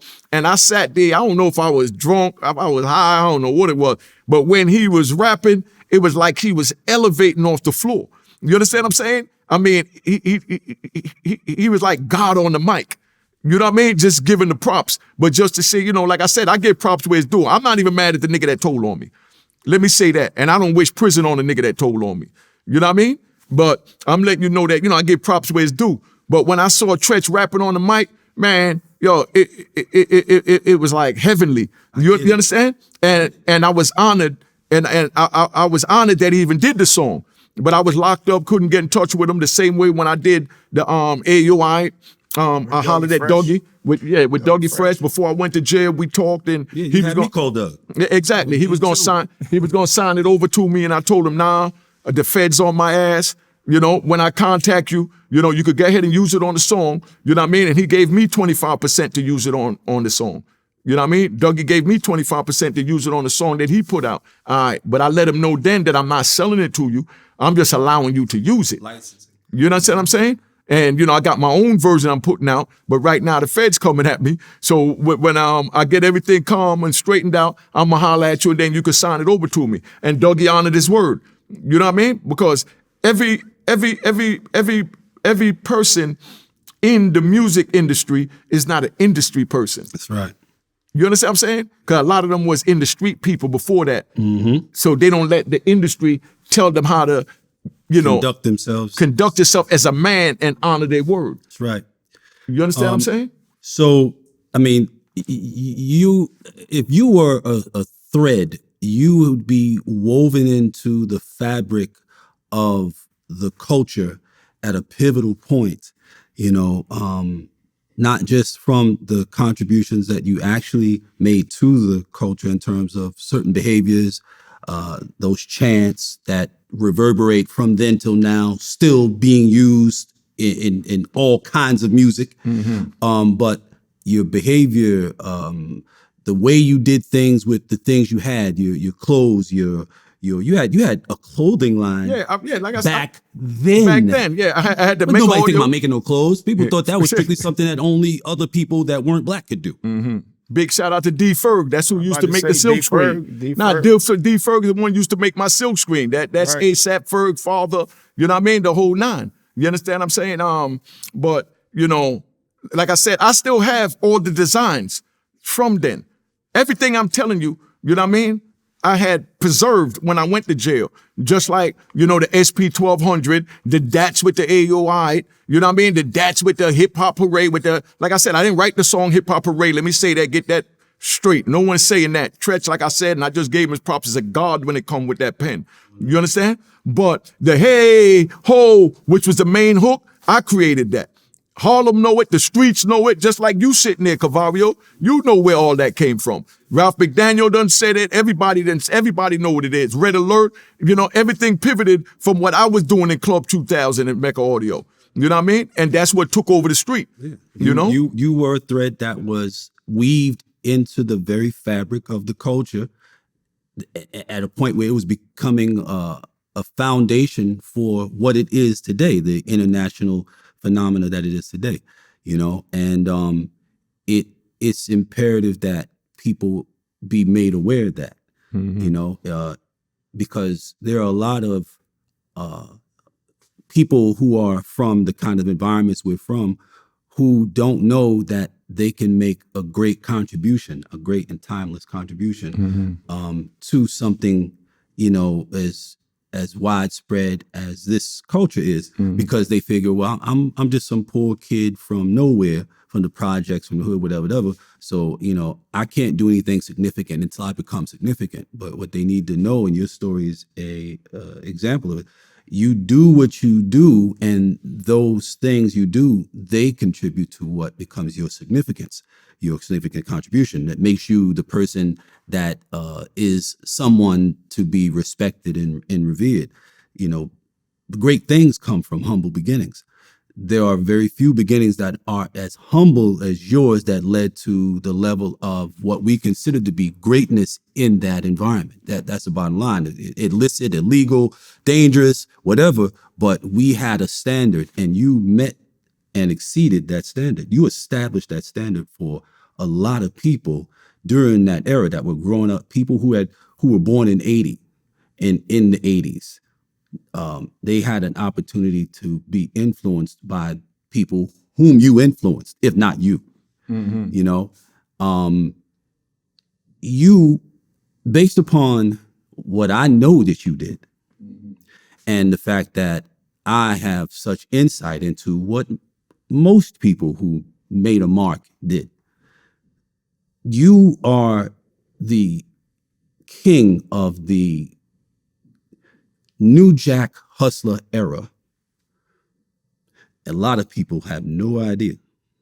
They know Mecca Audio, they know Club 2000, they know you was in the streets, they know the cars were over the top, you know what I mean? But they do not know how significant your situation was. You were making a lot of fucking money, and I don't know of anyone who was of that era, of our era, that New Jack era in New York, in Harlem, who was getting to it like that. When your indictment finally came down, it was 93, right? You were indicted by the federal government, right? On in 1994, right? Yeah, December 10th, 1994. Right. So the federal prosecutor said that you led an 11-man, 1-woman operation that carted large amounts of cocaine, crack cocaine, and marijuana from New York City to Hampton Roads, from which it was distributed to locations as far south as Charlotte, North Carolina. It's a 22-count indictment in December 1993, followed by an 18-month investigation by the DEA and the Internal Revenue Service and the Hampton Newport News Police. When it all came down to it, your business, your operation had generated upwards of $500 million, like $486 million, right? Now, this indictment happened in 93. You'd gotten out from the first lifetime you'd been given. How many years before? 7. I had a good 7-year run. 7-year run. Okay. Yeah. And it wasn't like a 7-year run from the door. It was 7 years from the time you came back out on the street, now an adult, not the kid running wild, getting high. In fact, you weren't even Mike anymore. See, you were young Mike then. Yeah. You came home, you were unique.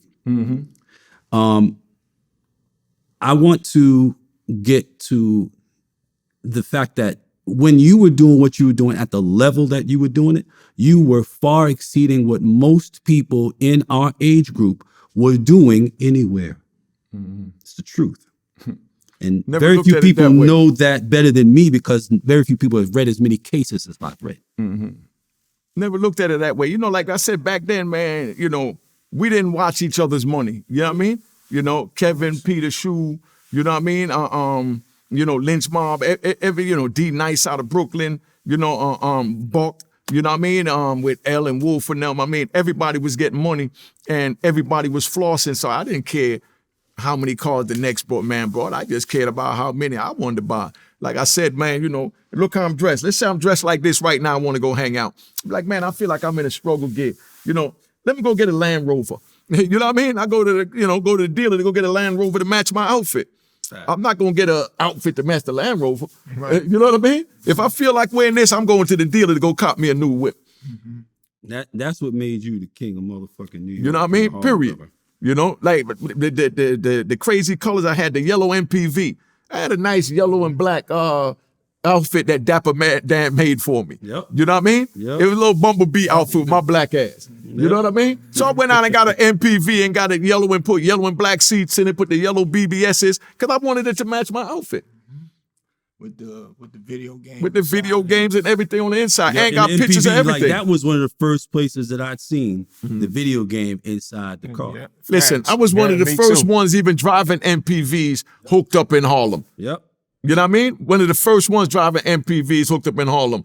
I had the money green joint with the boomerang antenna, you know what I mean? With the TVs on the inside, with the Mickey Thompson tires and the Hammer 5-star rims on it. When they didn't even know what it was. You understand what I'm saying? Just like Miami. You know what I mean? I was going to Miami from back in 87, about 88, when my money started getting right when I brought the M3. I was going to South Beach before. The gray one? Yeah, the gray one. I was going down to Miami, to South Beach, you know what I mean? Before rappers even knew what it was. People thought Miami was like Virgin Islands in the United States. And y'all get offended for me keeping it real, but ain't nobody from New York or from up north was going out to know Miami. You understand? Like now. That's because they thought New York was the center of everything. And what's the point of going anywhere else? And you in New York. Everybody was loving New York at that time. You know what I mean? Wasn't no black people talking about, I'm going on a trip to Miami Beach back then. Because I ain't seen none of my niggas down there. You know what I mean? Unless I took them down there. That's right. Big shout out to my man Sean, his brother Fats. You know what I mean? The homie Hit. You understand what I'm saying? My man Whitey. You understand what I'm saying? People that I took down there. You know what I mean? And I introduced to that world. Speaking of and then now I see, Puffy, J-Lo, Jay-Z, what's that boy named Baby? Everybody going down there. You know what I mean? I mean, I love it, but I'm just saying, I was down there before, you know, it was even on the map. You know? And speaking of on the map and Miami and those spaces and in that space, that entertainment space, something very significant that you were a party to. How Can I Be Down was one of the first hip hop gatherings that brought people from different cities together to showcase their music and so forth. Oh, the rap seminar, the music seminar. Yeah. How Can I Be Down? You were party to How Can I Be Down? Yeah, you know, my Uncle Dave once again, he was throwing, it all started because he was throwing a party. David Hyatt, yeah.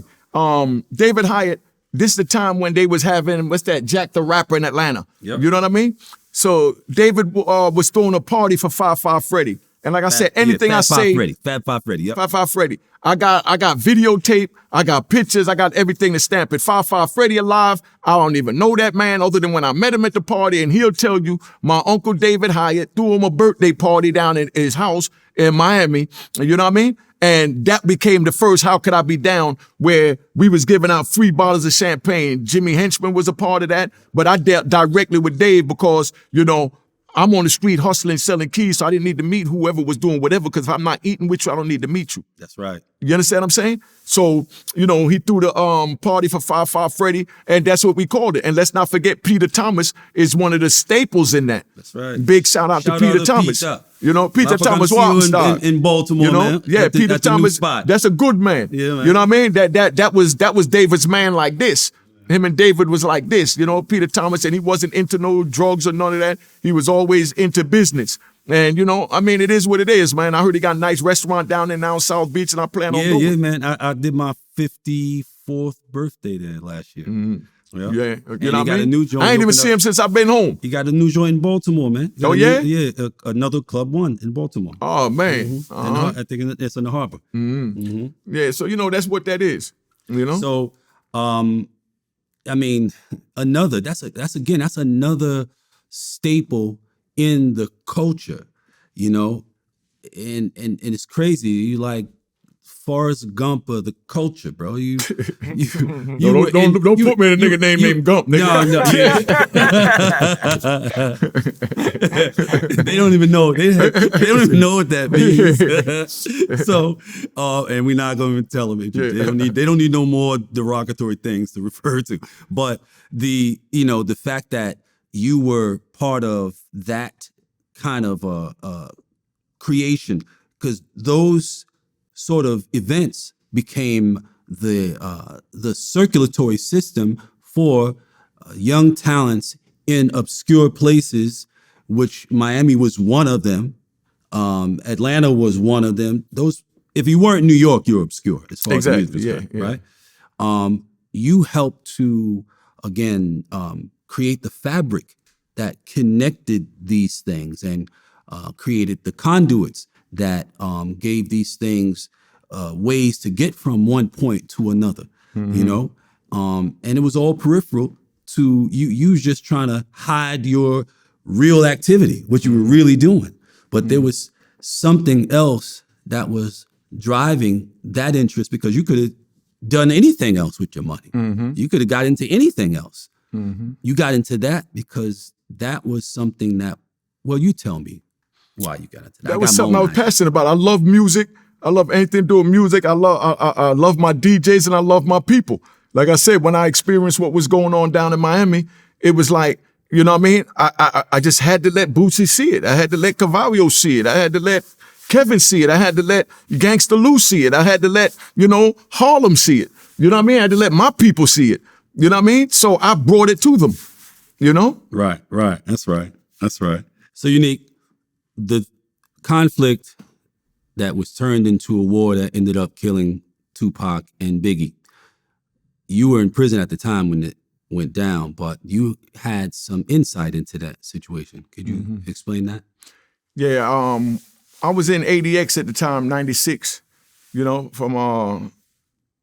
and it was like crazy, man. I'm reading the magazines, because we was getting the Vibe magazine that had, I still remember the seat in my head with Biggie and Puffy, where they had on like, I think he had on like a faded blue jean shirt, and then they had the joint that came out with Death Row with Suge Knight, Pac, Snoop, and all of them, that double cover that opened out. So all we had was magazines, and the Source magazine, but it was really that Vibe magazine that was keeping us up to date. They was the ones that was igniting that. I'm gonna say igniting, you know what I mean? But they were the ones keeping that alive. So I'm in ADX, so we ain't got no TV channels. We don't even have radio stations, you know what I mean? Because we in the mountains up in Colorado, Florence, Colorado. I'm underground in Supermax. And I'm reading these magazines and I'm seeing what's going on, and I'm hearing about the beef on the street with East Coast and West Coast, you know what I mean? And right before I got locked up, my man Gadget Mike, big shout out to Matt Gadget Mike, and Big home, D. Mikey. Yeah, Big D from Queens, you know what I mean? Big D must have threw a party in Trafalgar Square and brought Snoop up there. This was in '94, when I was still going to trial and dealing with that. Out, big brother. And so I'm thinking that New York and, California starting to bridge. It was my interpretation, but I'm reading about this war going on and the little bit that we catching on the local news or whatever. But it's really that Vibe magazine that was pushing that it was a war. And it's crazy because when I left it, I didn't know anything about no gangs on the streets in New York.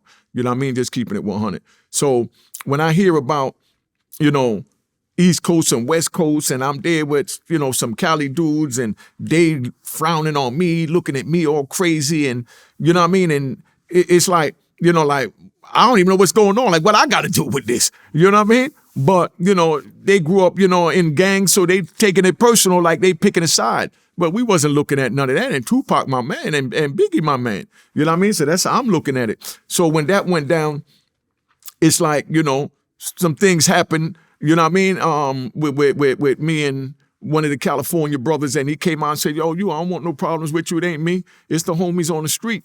You understand what I'm saying? So that's when he let me know that, there was a hit out on Biggie. You know what I mean? That his people told me there was a hit on Biggie. So whatever it was. So now I was cool with a CO in there. So I get the phone and I made a 3-way call, which I wasn't allowed to because I could have lost my phone and got started over in the whole program behind that. But I get on the phone and I call this girl and I tell her to call Gene because I know she was in touch with Gene and I know Gene is reputable, Big Gene, and he gonna get the word out there. So I told, I just called and said, yo, tell him to vest up. You know what I mean? Mm-hmm. So that he know what time it is. You know what I mean? No whole bunch of say, tell him to vest up. Don't go to Cali, nigga. It's on. They done turned it to another level. I've gotten phone calls. I got a phone call from Unique from Mecca Audio, right? And Unique from Mecca Audio say, yo, vest up. Those guys is coming to get y'all. I tell Chaz, the day of the party, I spoke to Chaz. He said, yeah, it's going to be some street shit, bruh. I'm letting you know that. So, I hung up the phone and that was it. I shot the word out there as far as what was going on. What happened after the word went out, I don't know what happened after the word went out. You know what I mean? Then I heard all this about Puffy had something to do with it. I don't believe none of that. Like I said, I know Puffy is a straight man. I never had no issues with him. All this bad talk I'm hearing about Puffy, from people, and I saw the thing with Mace the other day on the thing and all that. I don't know Mace like that either. But what I know of Puffy ain't into none of that. You understand what I'm saying? He always been 100 with me. Like I said, he gave my kid's mother's job and my brother that past mother a job, would send money, would send, pictures, and would make sure I was all right. So it was only right when I heard something like that for me to let him know as a man, and I jeopardized everything, you know what I mean, by making that phone call. You know what I mean? But I had to make that phone call. That was my duty. You know what I mean? As a man, when I hear that the comrades, life could be in danger. You know what I mean? And, that's where that's at, man. But, that's all I really want to say about that at this time. But, man, rest in peace to Biggie, man. I just wish that, everybody would have moved differently. But, but like I said, it is what it is. I sent the word out. What they did with the word, that's out of my control, man. So I don't know what happened after that. You know what I mean? No, you know what happened after that. Yeah. No, I'm saying out there what happened after that. I know what you mean. When you were in FCI in Coleman, you were given clemency. You were granted clemency by former Attorney General Eric Holder? Hell no. No? Hell no. Hell no. You know what I mean? They denied my clemency. My co-defendant, Diesel, he got granted clemency, and I was happy for that. Just to know that, you know, any one of my comrades is getting out. Because Diesel stood tall, you know what I mean? He pled guilty. He ain't tell on me. He ain't tell on nobody. He got locked up from like 95, didn't come out until 2016 doing the clemency. Because somebody asked me the other day, did Diesel come out in 2001? No. Diesel did 15 years more than that. Diesel came out in 2016 is when he came out. You know what I mean? Diesel ain't nothing hot about Diesel. He on some straight man time. And President Clinton pardoned my other co-defendant, Kimber Smith. You know what I mean? But my clemency by under the Obama administration, that got denied. You know what I mean? Because I had a inmate do it for me, and I guess and then they changed up the criteria for the clemency and all of that, and it was a whole mess when Obama had it mixed up. No disrespect to Obama, but when Trump came into office, now he signed into office what they call the First Step Act. The First Step Act gave, you know, judges back the power instead of the prosecutors the power. You know what I mean? To review us old dinosaurs from the draconian, you know, sentence era, to release us if we could show that we self-rehabilitated.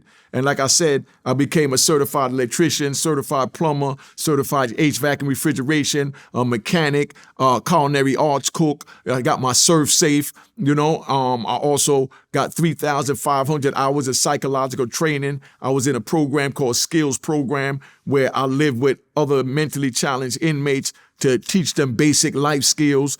And, you know, I started a few programs of my own. Big shout out to Al Sadiq, you know what I mean, out of Jersey. He down in Tampa. He's the one that got me in the program. And big, you know, but, you know, they took all of that and submitted it to my judge under the First Step Act that Donald Trump wrote that said that the judge have the power to release you and not the prosecutor. The prosecutor get a chance to respond because my prosecutor responded back, talking about everything under the sun that my co-defendants did because they had nothing on me because, like I said, bad boys moving in silence. You know what I mean? And for 26 years, I kept my name out the media, so they had nothing on me other than what went to trial, and I had one drug charge. I beat that. You know what I mean? I was locked up for continual criminal enterprise. CCE, meaning I was a kingpin for selling drugs. But in order to have that, they got to have 3 drug charges, and they call that the continuing series. I never even had 3 drug charges in my life. I had one on my indictment, and I was acquitted of that. But the judge didn't want to overturn himself and say that he was wrong for the instructions, and at the time, they wanted me to give him a couple of decades. So they kept denying me on technicality that that I didn't have jurisdiction for them to hear my case. You know, this is just summing up everything that you get ready to speak on to give you the short, you know, version. So the judge didn't want to overturn himself. But then when Donald Trump came out with the First Step Act, big shout out to Donald Trump for the First Step Act. I don't care what nobody say, you know what I mean? Because that clemency crap didn't work, you know what I mean? And, you know, the Democrats and Joe Biden with Bill Clinton, they the one that wrote in these crazy ass laws with the mandatory minimum that put all of us black people in jail for nonviolent crimes. But Donald Trump came in and he straightened all that out. You know what I mean? So everybody got their issues with him or whatever. People might not like me saying it, but, you know, he gave the judges the power, you know what I mean, to correct their wrong. And my judge was black. I had the first black judge in the Norfolk courthouse. So I'm the first for a whole lot of things in my life. You know what I mean? And they brought him in and, you know, he sentenced me to life plus 20. But when he sentenced me, he said, man, you're a very intelligent man. It's just a shame that you put all your energy into a life of crime in 29 years. You know what I mean? But there's nothing I could do for you because of everything that you've been through. I mean, everything, you know what I mean? Because of the amount of drugs that you have. You know what I mean? We have a mandatory minimum. He said, but if I could, I would look into it. So I used that to my advantage. When he asked me, did I have anything to say? I asked him, you know what I mean? I said, look, you know, because they wanted me to cry for leniency. You know, the judge asked, do you have anything to say? This is where you know what I mean? Oh, well, I had a hard childhood. I grew up in Jamaica. I seen a chicken get his head cut off. You know what I mean? And chicken ran out without his neck. And they told me money was up here on trees and I violated the law. Nah. I went up there and I told that man straight up, I'm gonna fight my appeal, but all I'm asking is if you could send me someplace closer to home, where I could further my education so that if something come down the pike later, I'll be able to go home a better man to society and do something for my family, kids, and society. And the prosecutor jumped up, called me a scumbag, everything under the sun, said, I think I'm going to go home one day. And you know what I mean? And, you know, he just went off. But anyway, the judge told me all I could do to help myself, you know what I mean, is stop honoring that don't snitch code and, you know what I mean? And work with the government. And I told him, nah, just send me someplace close to home. So he sent me someplace close to home. So when I went into jail, I wilded out for the first decade or so. Those are the crazy stories I got at Unique Mecca Audio on YouTube. You know what I mean? How I was wilding out when I wasn't even thinking. You know what I mean? Was still in that frame of mind. But after about 15 years, I really got in the program and buckled down and, you know, tried to better myself. And then Donald Trump came along and put in the First Step Act saying that if we self-rehabilitated, so Brittany Barnett and Corey Jacobs, big shout out to Corey, AKA Buck, you know what I mean? I think he's vice president of Revolt or something like that. But, you know, that's family. You know, they came in, they took my case with the Buried Alive Project and they got me out of jail. You know what I mean? They submitted my stuff to the judge, you know, everything that I did, and the judge agreed with it, granted it, and let me out. And, you know, I'm here today a free man, you know what I mean, without telling on anybody, by fighting my way out. And for the record, as everybody already know and see, you know what I mean, if I wouldn't have got that, I would have still been in there with my man Jimmy Fingers, free Fingers, my man Knott, free Michael Palmer Knott. You understand what I'm saying? Leonardo DiCasio, that's Fingers. So know these names. These are the people that we trying to free. You know, we got everybody in there, man, you know. John Cuff, been down a minute, need to free John Cuff. You understand? We got Chicky from the Bronx. We got Boy George. You understand what I'm saying? We got a whole bunch of official men that's, you know, that's still in there that, you know, changed their lives around, man. Regardless what we did when we was younger, we talking about 3 decades later. You know what I mean? Somebody need to really push to allow them to be able to have their improvements and the changes they made in their lives looked at to see if they worthy enough, which I feel they are because I know them personally because I was in different jails with all of them, to be out here on this soil, to be able to give back to the community because that's all they're trying to do. They helping brothers in the jail. Booby, Kenneth Williams from the Booby Boys. You know what I mean? Come on, man. You know, it is what it is. You know what I mean? So you mentioned the programs that were put in place to help you gain your freedom, but when the Fourth Court ruled, in the Fourth Court rule or Fourth Circuit ruled that there was an error in the jury instructions. Oh yeah, that's what I'm saying. That harmless error thing, that because we talked about this 1,000 times over the years when you was away, and for them to say it was a harmless error to be given intentionally, be given the wrong direction. Thank you.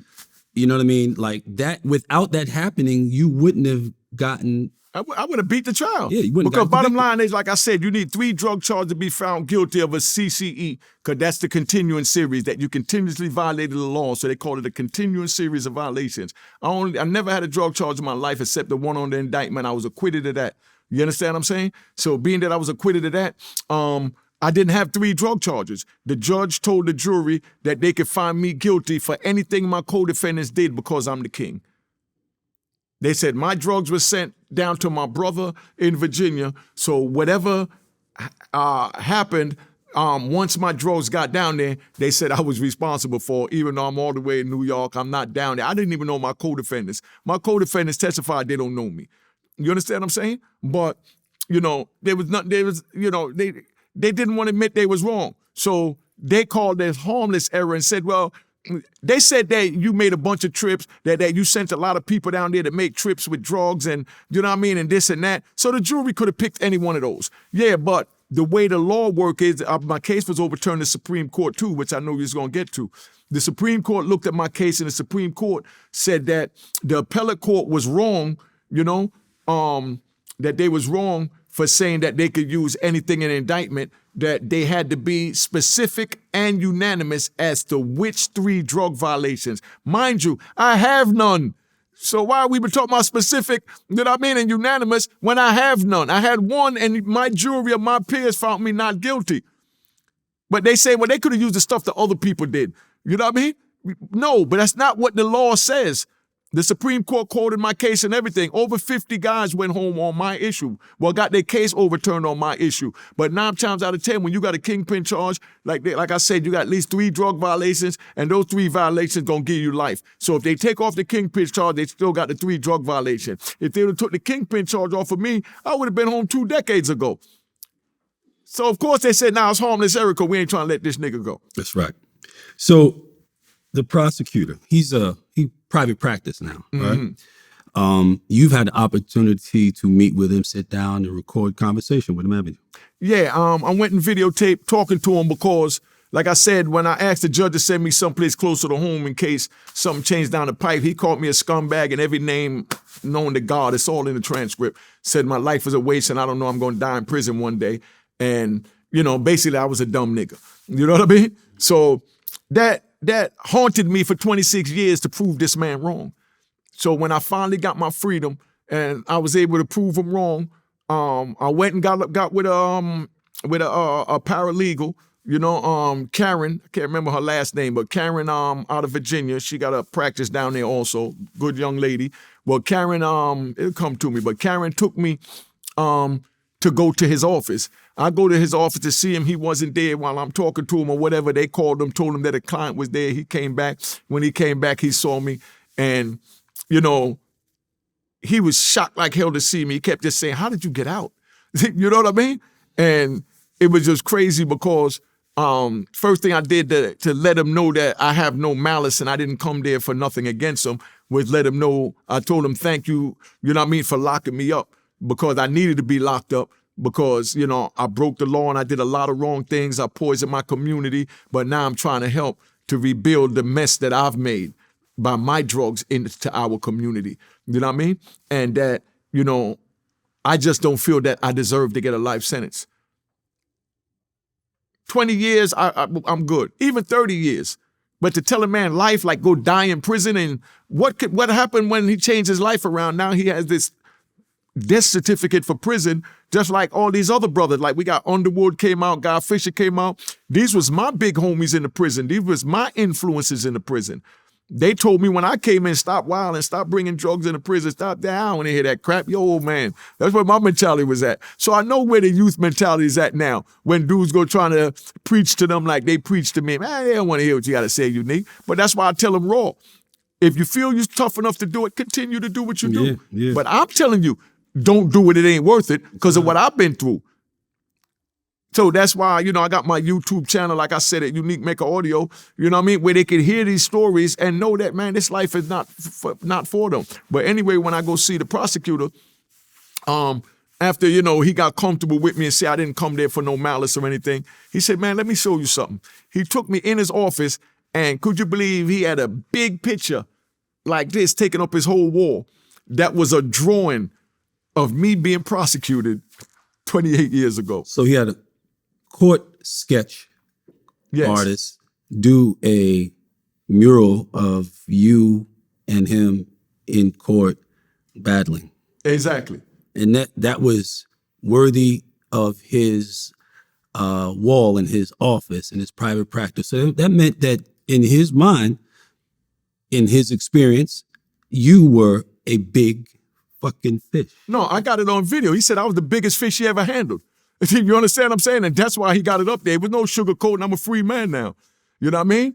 I got it on tape. He said, man, you stole a gazillion keys. We only gave you 225 because when we was giving you 230, we had to stop counting. And you know what I mean? And the judge was like, yo, what are you gonna give him, 1 million keys? We know when he sold a bunch of keys. They said, you sold a gazillion keys, man. So, you know, it is what it is.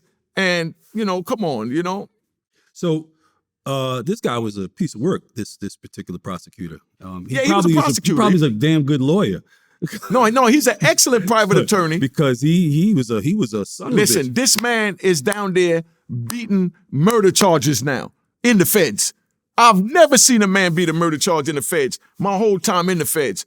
but they telling me that this man is beating murder charges. That's because the same dirty tricks he used with me to get me, he know the dirty tricks the prosecutors are using. That's right. And like I said, I ain't got nothing bad to say about him. If you get locked up in Virginia, you better go get his ass. Yeah. Because he's going to be the one to get you out because he know all the dirty tricks because the justice system is dirty. Yeah, you know, the criminal system, the court system is dirty. That's and right. he worked on the dirty side and now he working on the good side. So therefore, if you get caught doing some dirt, you need to take your ass and go see my ex-prosecutor who's now a lawyer. And I'm not giving him no props or no shout out. I'm just telling it like it is that, you know what I mean, to keep you out of jail. You want to stay out of jail, you go get that man. You know what I mean? So one of the things that he did that I was like, wow, this guy's obsessed. He's committed.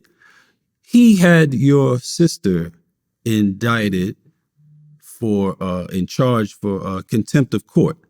Mm-hmm. Why did he have her charged with contempt? Now it was perjury. He tried to indict her for perjury because he asked her where when is the last time she seen my brother Peter Khalif?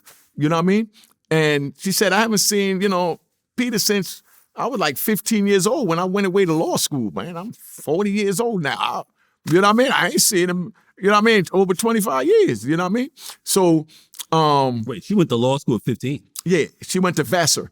You know what I mean? She graduated high school early and went to Vassar up in Poughkeepsie, New York, you know what I mean, for all girls. My sister's a genius, you know what I mean? Love her to death. Yeah, she's a genius. So she's done been as an exchange student over in Africa, France, Germany, you know what I mean? So she knows all the international law. She works for a big corporation now. But that's what I'm saying. We grew up in the same household. That could have been me. But instead, everybody told me to hold the chicken down and money grow on trees and go get the money off the trees so I can send barrels down. So look what I turned into. Not blaming it on nobody, but I can make light of it now that my head is all right and I know what went wrong. So that's why I'm trying to help the youth figure out what went wrong with them. Right. And what's understand what going I'm on saying? with them as they live, as they breathe, as they watch this right now. They are on some level at some point along your path. You know, they have to figure out, where am I in this path? And, what can I do to change the trajectory from here? Because he's telling me where I'm heading. And that is certainly in nobody's plan. Yo, I'm going to do it. I'm going to make it. I'm going to get it. And then I'm going to go to prison for the rest of my natural life. Nobody says that, but a lot of people end up that way. So obviously people aren't mapping things out the way that they think that they are, to end up where they would like to be. And I want to get to that with you in terms of what you were mapping out, what you thought you were mapping out, and where you thought you would be, So your sister was he charged her with perjury because she said she hadn't seen Peter. Yes. But he comes back and charges her with perjury because he said that, well, do you know Maynard Jenkins? You know what I mean? And she said, nah, I don't know Maynard Jenkins. I talked to one of, Unique's friends named Maynard Jenkins on the phone, and I referred him to a lawyer friend of mine. They said, well, Maynard Jenkins is Peter Hall. You know what I mean? So therefore, you lied because you said you haven't seen him since you were 15. And she said, nah, I'm an attorney. You asked me, did I see him? No, I haven't seen him. I didn't see Maynard Jenkins. And I haven't seen Peter since I was 15. But I talked to a Maynard Jenkins on the phone. When I went to jail, Peter was like, I was 15. Peter was about 13. So, I didn't know this grown man on the phone that I'm meeting as Maynard Jenkins because my brother Unique don't put me involved in his business. I just knew that was one of his friends and he got in trouble and he wanted me to refer him to a lawyer. You know what I mean? So they tried to get her for perjury saying that she lied. Wow. Yeah, he's a motherfucker. All right, so getting back to the map in a person's mind that's, doing what they're doing in the street and how they're seeing this whole thing play out. When you were indicted, you were at the height of that life. Mm-hmm. Before you found out you were indicted, where were you heading as far as you were concerned? Oh, man, I had Mecca Audio record label. I had the clothing line, Mecca Audio Clothing, right after I got locked up. The dudes that own Mecca clothing line now. They used to come to Club 2000. They ran and trademarked my joint and put out the Mecca USA. You know what I mean? And took off audio off of it. You know what I mean? Like I said, I had the record label. You know, I was putting out my little man DL, Papa Sean. You understand what I'm saying? My man Jay out of DC. You know what I mean? We was doing our thing, man. And, that's where I was really going. I was going into the music business because that's where everybody was going. But, I was learning a lot of that from Uncle Dave, David Hyatt. You understand what I'm saying? So that's where I was going. So if they wouldn't have stopped me, I mean, come on, man. I would have been sitting here billionaire and you'd have been right there as the CEO with me. Yeah, you know what I mean? Yeah, that's something that I think is important for people to hear. Like, everybody was planning on doing something else at some point, and most did not get the chance to make that step. Mm-hmm. They got caught still in that mode, that running the street, whatever. And the thing is, you really have to get while the get is good, and it's a difficult thing, but it is probably the best thing. If you're in that life, for whatever reason, however you got there, and you're achieving a certain level of acquisition, you have to recognize when you've won. Mm-hmm. At the point at which, you are sitting around with, you were spending a lot of money. So I don't know, a lot of people, myself included, made and spent millions of dollars, but at no time had more than, say, 600,000-700,000 at any given time. That was like, this is my bread sitting here, whatever they say, you know what I mean? But not realizing that, you're seeing a lot of money, but this is beyond what regular people see. You already won. If you a young black dude sitting somewhere with 600,000 cash, 700,000 cash, the world is your oyster, man. You can do anything you want. You go in any direction you want. You don't even need to look back. 600,000-700,000. That was a weekend in Miami, my nigga. You know what I mean? Because if I saw a car I wanted, if my sister wanted a house, if I wanted to buy, I went down there and I bought a big TV. I got pictures of it. I got pictures of everything. I got a picture. I bought a big Mitsubishi TV. You know what I mean? Do Mitsubishi even make TVs anymore? No. Not that I know of. Yeah. Not in this country. Yeah, Mitsubishi made a TV. They made the first big screen that came into the States. It was literally this wide. The side of it was this wide, and it was a 60-inch screen. Sure it was. You know what I mean? But it was like a piano. On a big-ass stand. Yeah, no. It was made like a piano with a bass, yes. And it had to open up windows and all of that. Yep. But, I was down there. I was in, I don't remember the name of the store, but one of them electrical stores down there on 163rd, by the 163rd Street Mall by Peaches. And I seen this TV in there, and I said, man, I like that. How much is it? And the dude said, oh, it's too expensive and it's not for sale yet. It's a sample. You know what I mean? So I said, well, who's the head salesman? You know what I mean? He said, I tell you it's not for sale and it's not for sale yet. So I said, let me see the head salesman. So I asked him, how much was it? You know what I mean? So he said that when they do decide to sell it, that it was for the showroom, it's 10 grand. I said, well, here's 20 grand cash. Bring it to my house over here. You know what I mean? And have it there by 3 o'clock. You know what I mean? He took it right off the stand and brought it to the house for 20 grand. You know what I mean? But that's television. Yeah, but not, yeah, that's how it was in America, man. They see a black person come in, they talk shit, but when you pull out that cash and you got 20 bands in your hand, feet on fire. You know what I mean? Come on, you already know what it is. Yeah, hopping around. Mm-hmm. But the thing is, it's a lack of context. We, as young, ignorant, uneducated kids, coming into, hundreds of thousands, tens of thousands, whatever it might be, million. We really don't understand the advantage that we have. And we think we got to keep on doing this and and it don't. You get your hand on a 100,000, 200,000, whatever. You can do anything you want and make plenty money and not have to look over your shoulder. And it's like, it doesn't seem to occur to anybody. So at a point, you got to realize it's not really the money so much that's driving cats. It's something else. Something else is missing. No, it wasn't really the money. It was just, you just enjoy the high of everything. Like even when I was in prison selling drugs, you know what I mean? Because I was in prison still selling heroin, you know what I mean? It was just the cat and mouse game. It's just I want to show you that I'm better than you. You know what I mean? I wanted to show the prison administration I'm better than you. You can't stop me. That's right. Period. That's right. You know what I mean?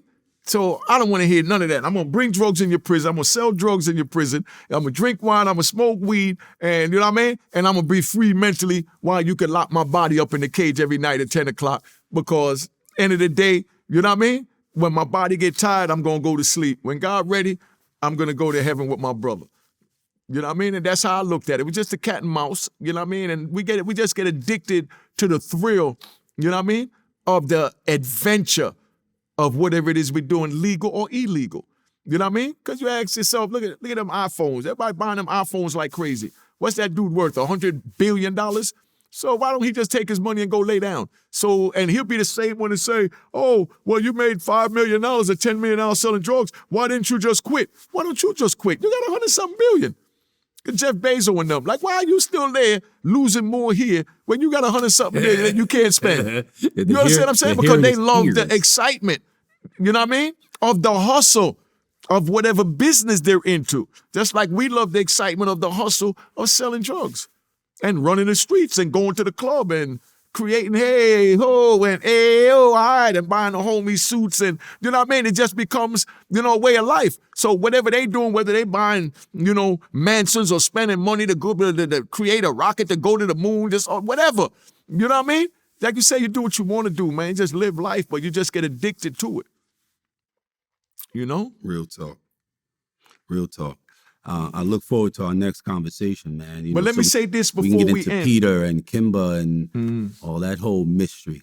Let me say this before I end, right? Because I'll talk to my man D-Wee, give a big shout out to my man D-Wee. Shout out D-Wee. You know what I mean? Mark Steffens, you know. I would like one story though. What's that? You got a chase in Virginia, a police chase, but it wasn't on the ground. You were being chased by a helicopter. Yeah. You know, I'm going to say that for the autobiography. I ain't going to give you that one right now. You know what I mean? Yeah, I had the biggest manhunt chase down in Virginia. They had brought out helicopters and everything for me, man. That was the biggest manhunt in the state of Virginia. Yeah, in their history up until that point. Yeah, you already know. But I just wanted to say this, you know, big shout out to D-Wee, man. He been there for me. You know, I met him on the Facebook from in prison. And since I met him, he's been there for me 100%, man. And that's what loyalty and friendship is, right? But everything I do, and that's why I respect D-Wee, everything I do is to try and, you know, and I know a lot of people now, because when I came home, they was worrying about who had the most money out of all the drug dealers. You know what I mean? Who had the money? Well, how much was your indictment? 330 keys. You know what I mean? It wasn't that much. And what did they assess? What did they assess the monetary value of your something of your like 6 million, 8 million, something like that. No, I'm talking about what did they say that your organization had earned during the period of its run? No, they didn't. They never really added it up like that because I already was at life. So like I said, they stopped counting at 330 keys. You understand what I'm saying? And, you know, they stopped counting at 6 million and said, because the max you could get on money laundering was 20 years. You know what I mean? So after they got the 20 years, they stopped at the 6 million after they got the life. Listen, to show you how crazy, that's a good question you asked.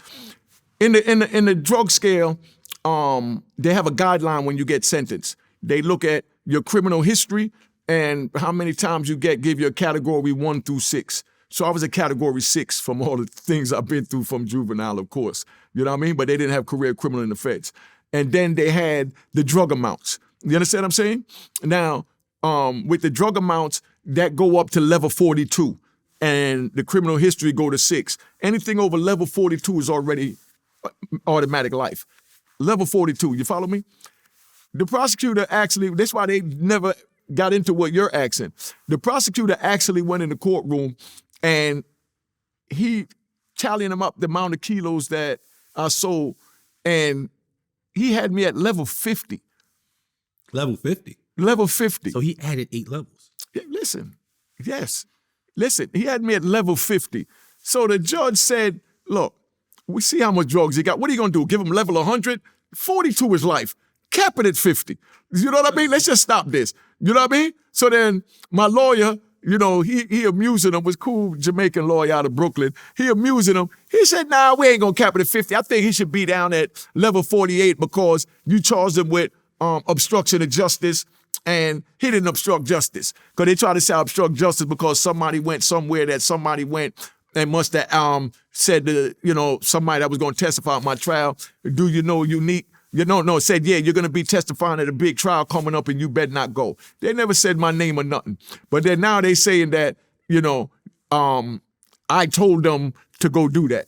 But nobody never said my name. And like I said, they got me at level 50. So the judge said, okay, level 42 is life. He's trying to give you level 50 and higher. You want to be level 4 lower than 50. So we just gonna make it 48. I'm gonna take the 2 points off for that. So either way, I had life plus 20, and I still had to get a whole extra 6 points down just to be a life. You know what I mean? I get like 10 points off. It was just crazy, man, the way they did the whole thing, you know? That must make a cat head spin when you start dealing with those things, those aspects of that experience, and you have never had any exposure whatsoever to the criminal system, and they start talking like that. I don't care how smart you think you are, when you start getting into that space and those conversations are being had around you, you feel real dumb.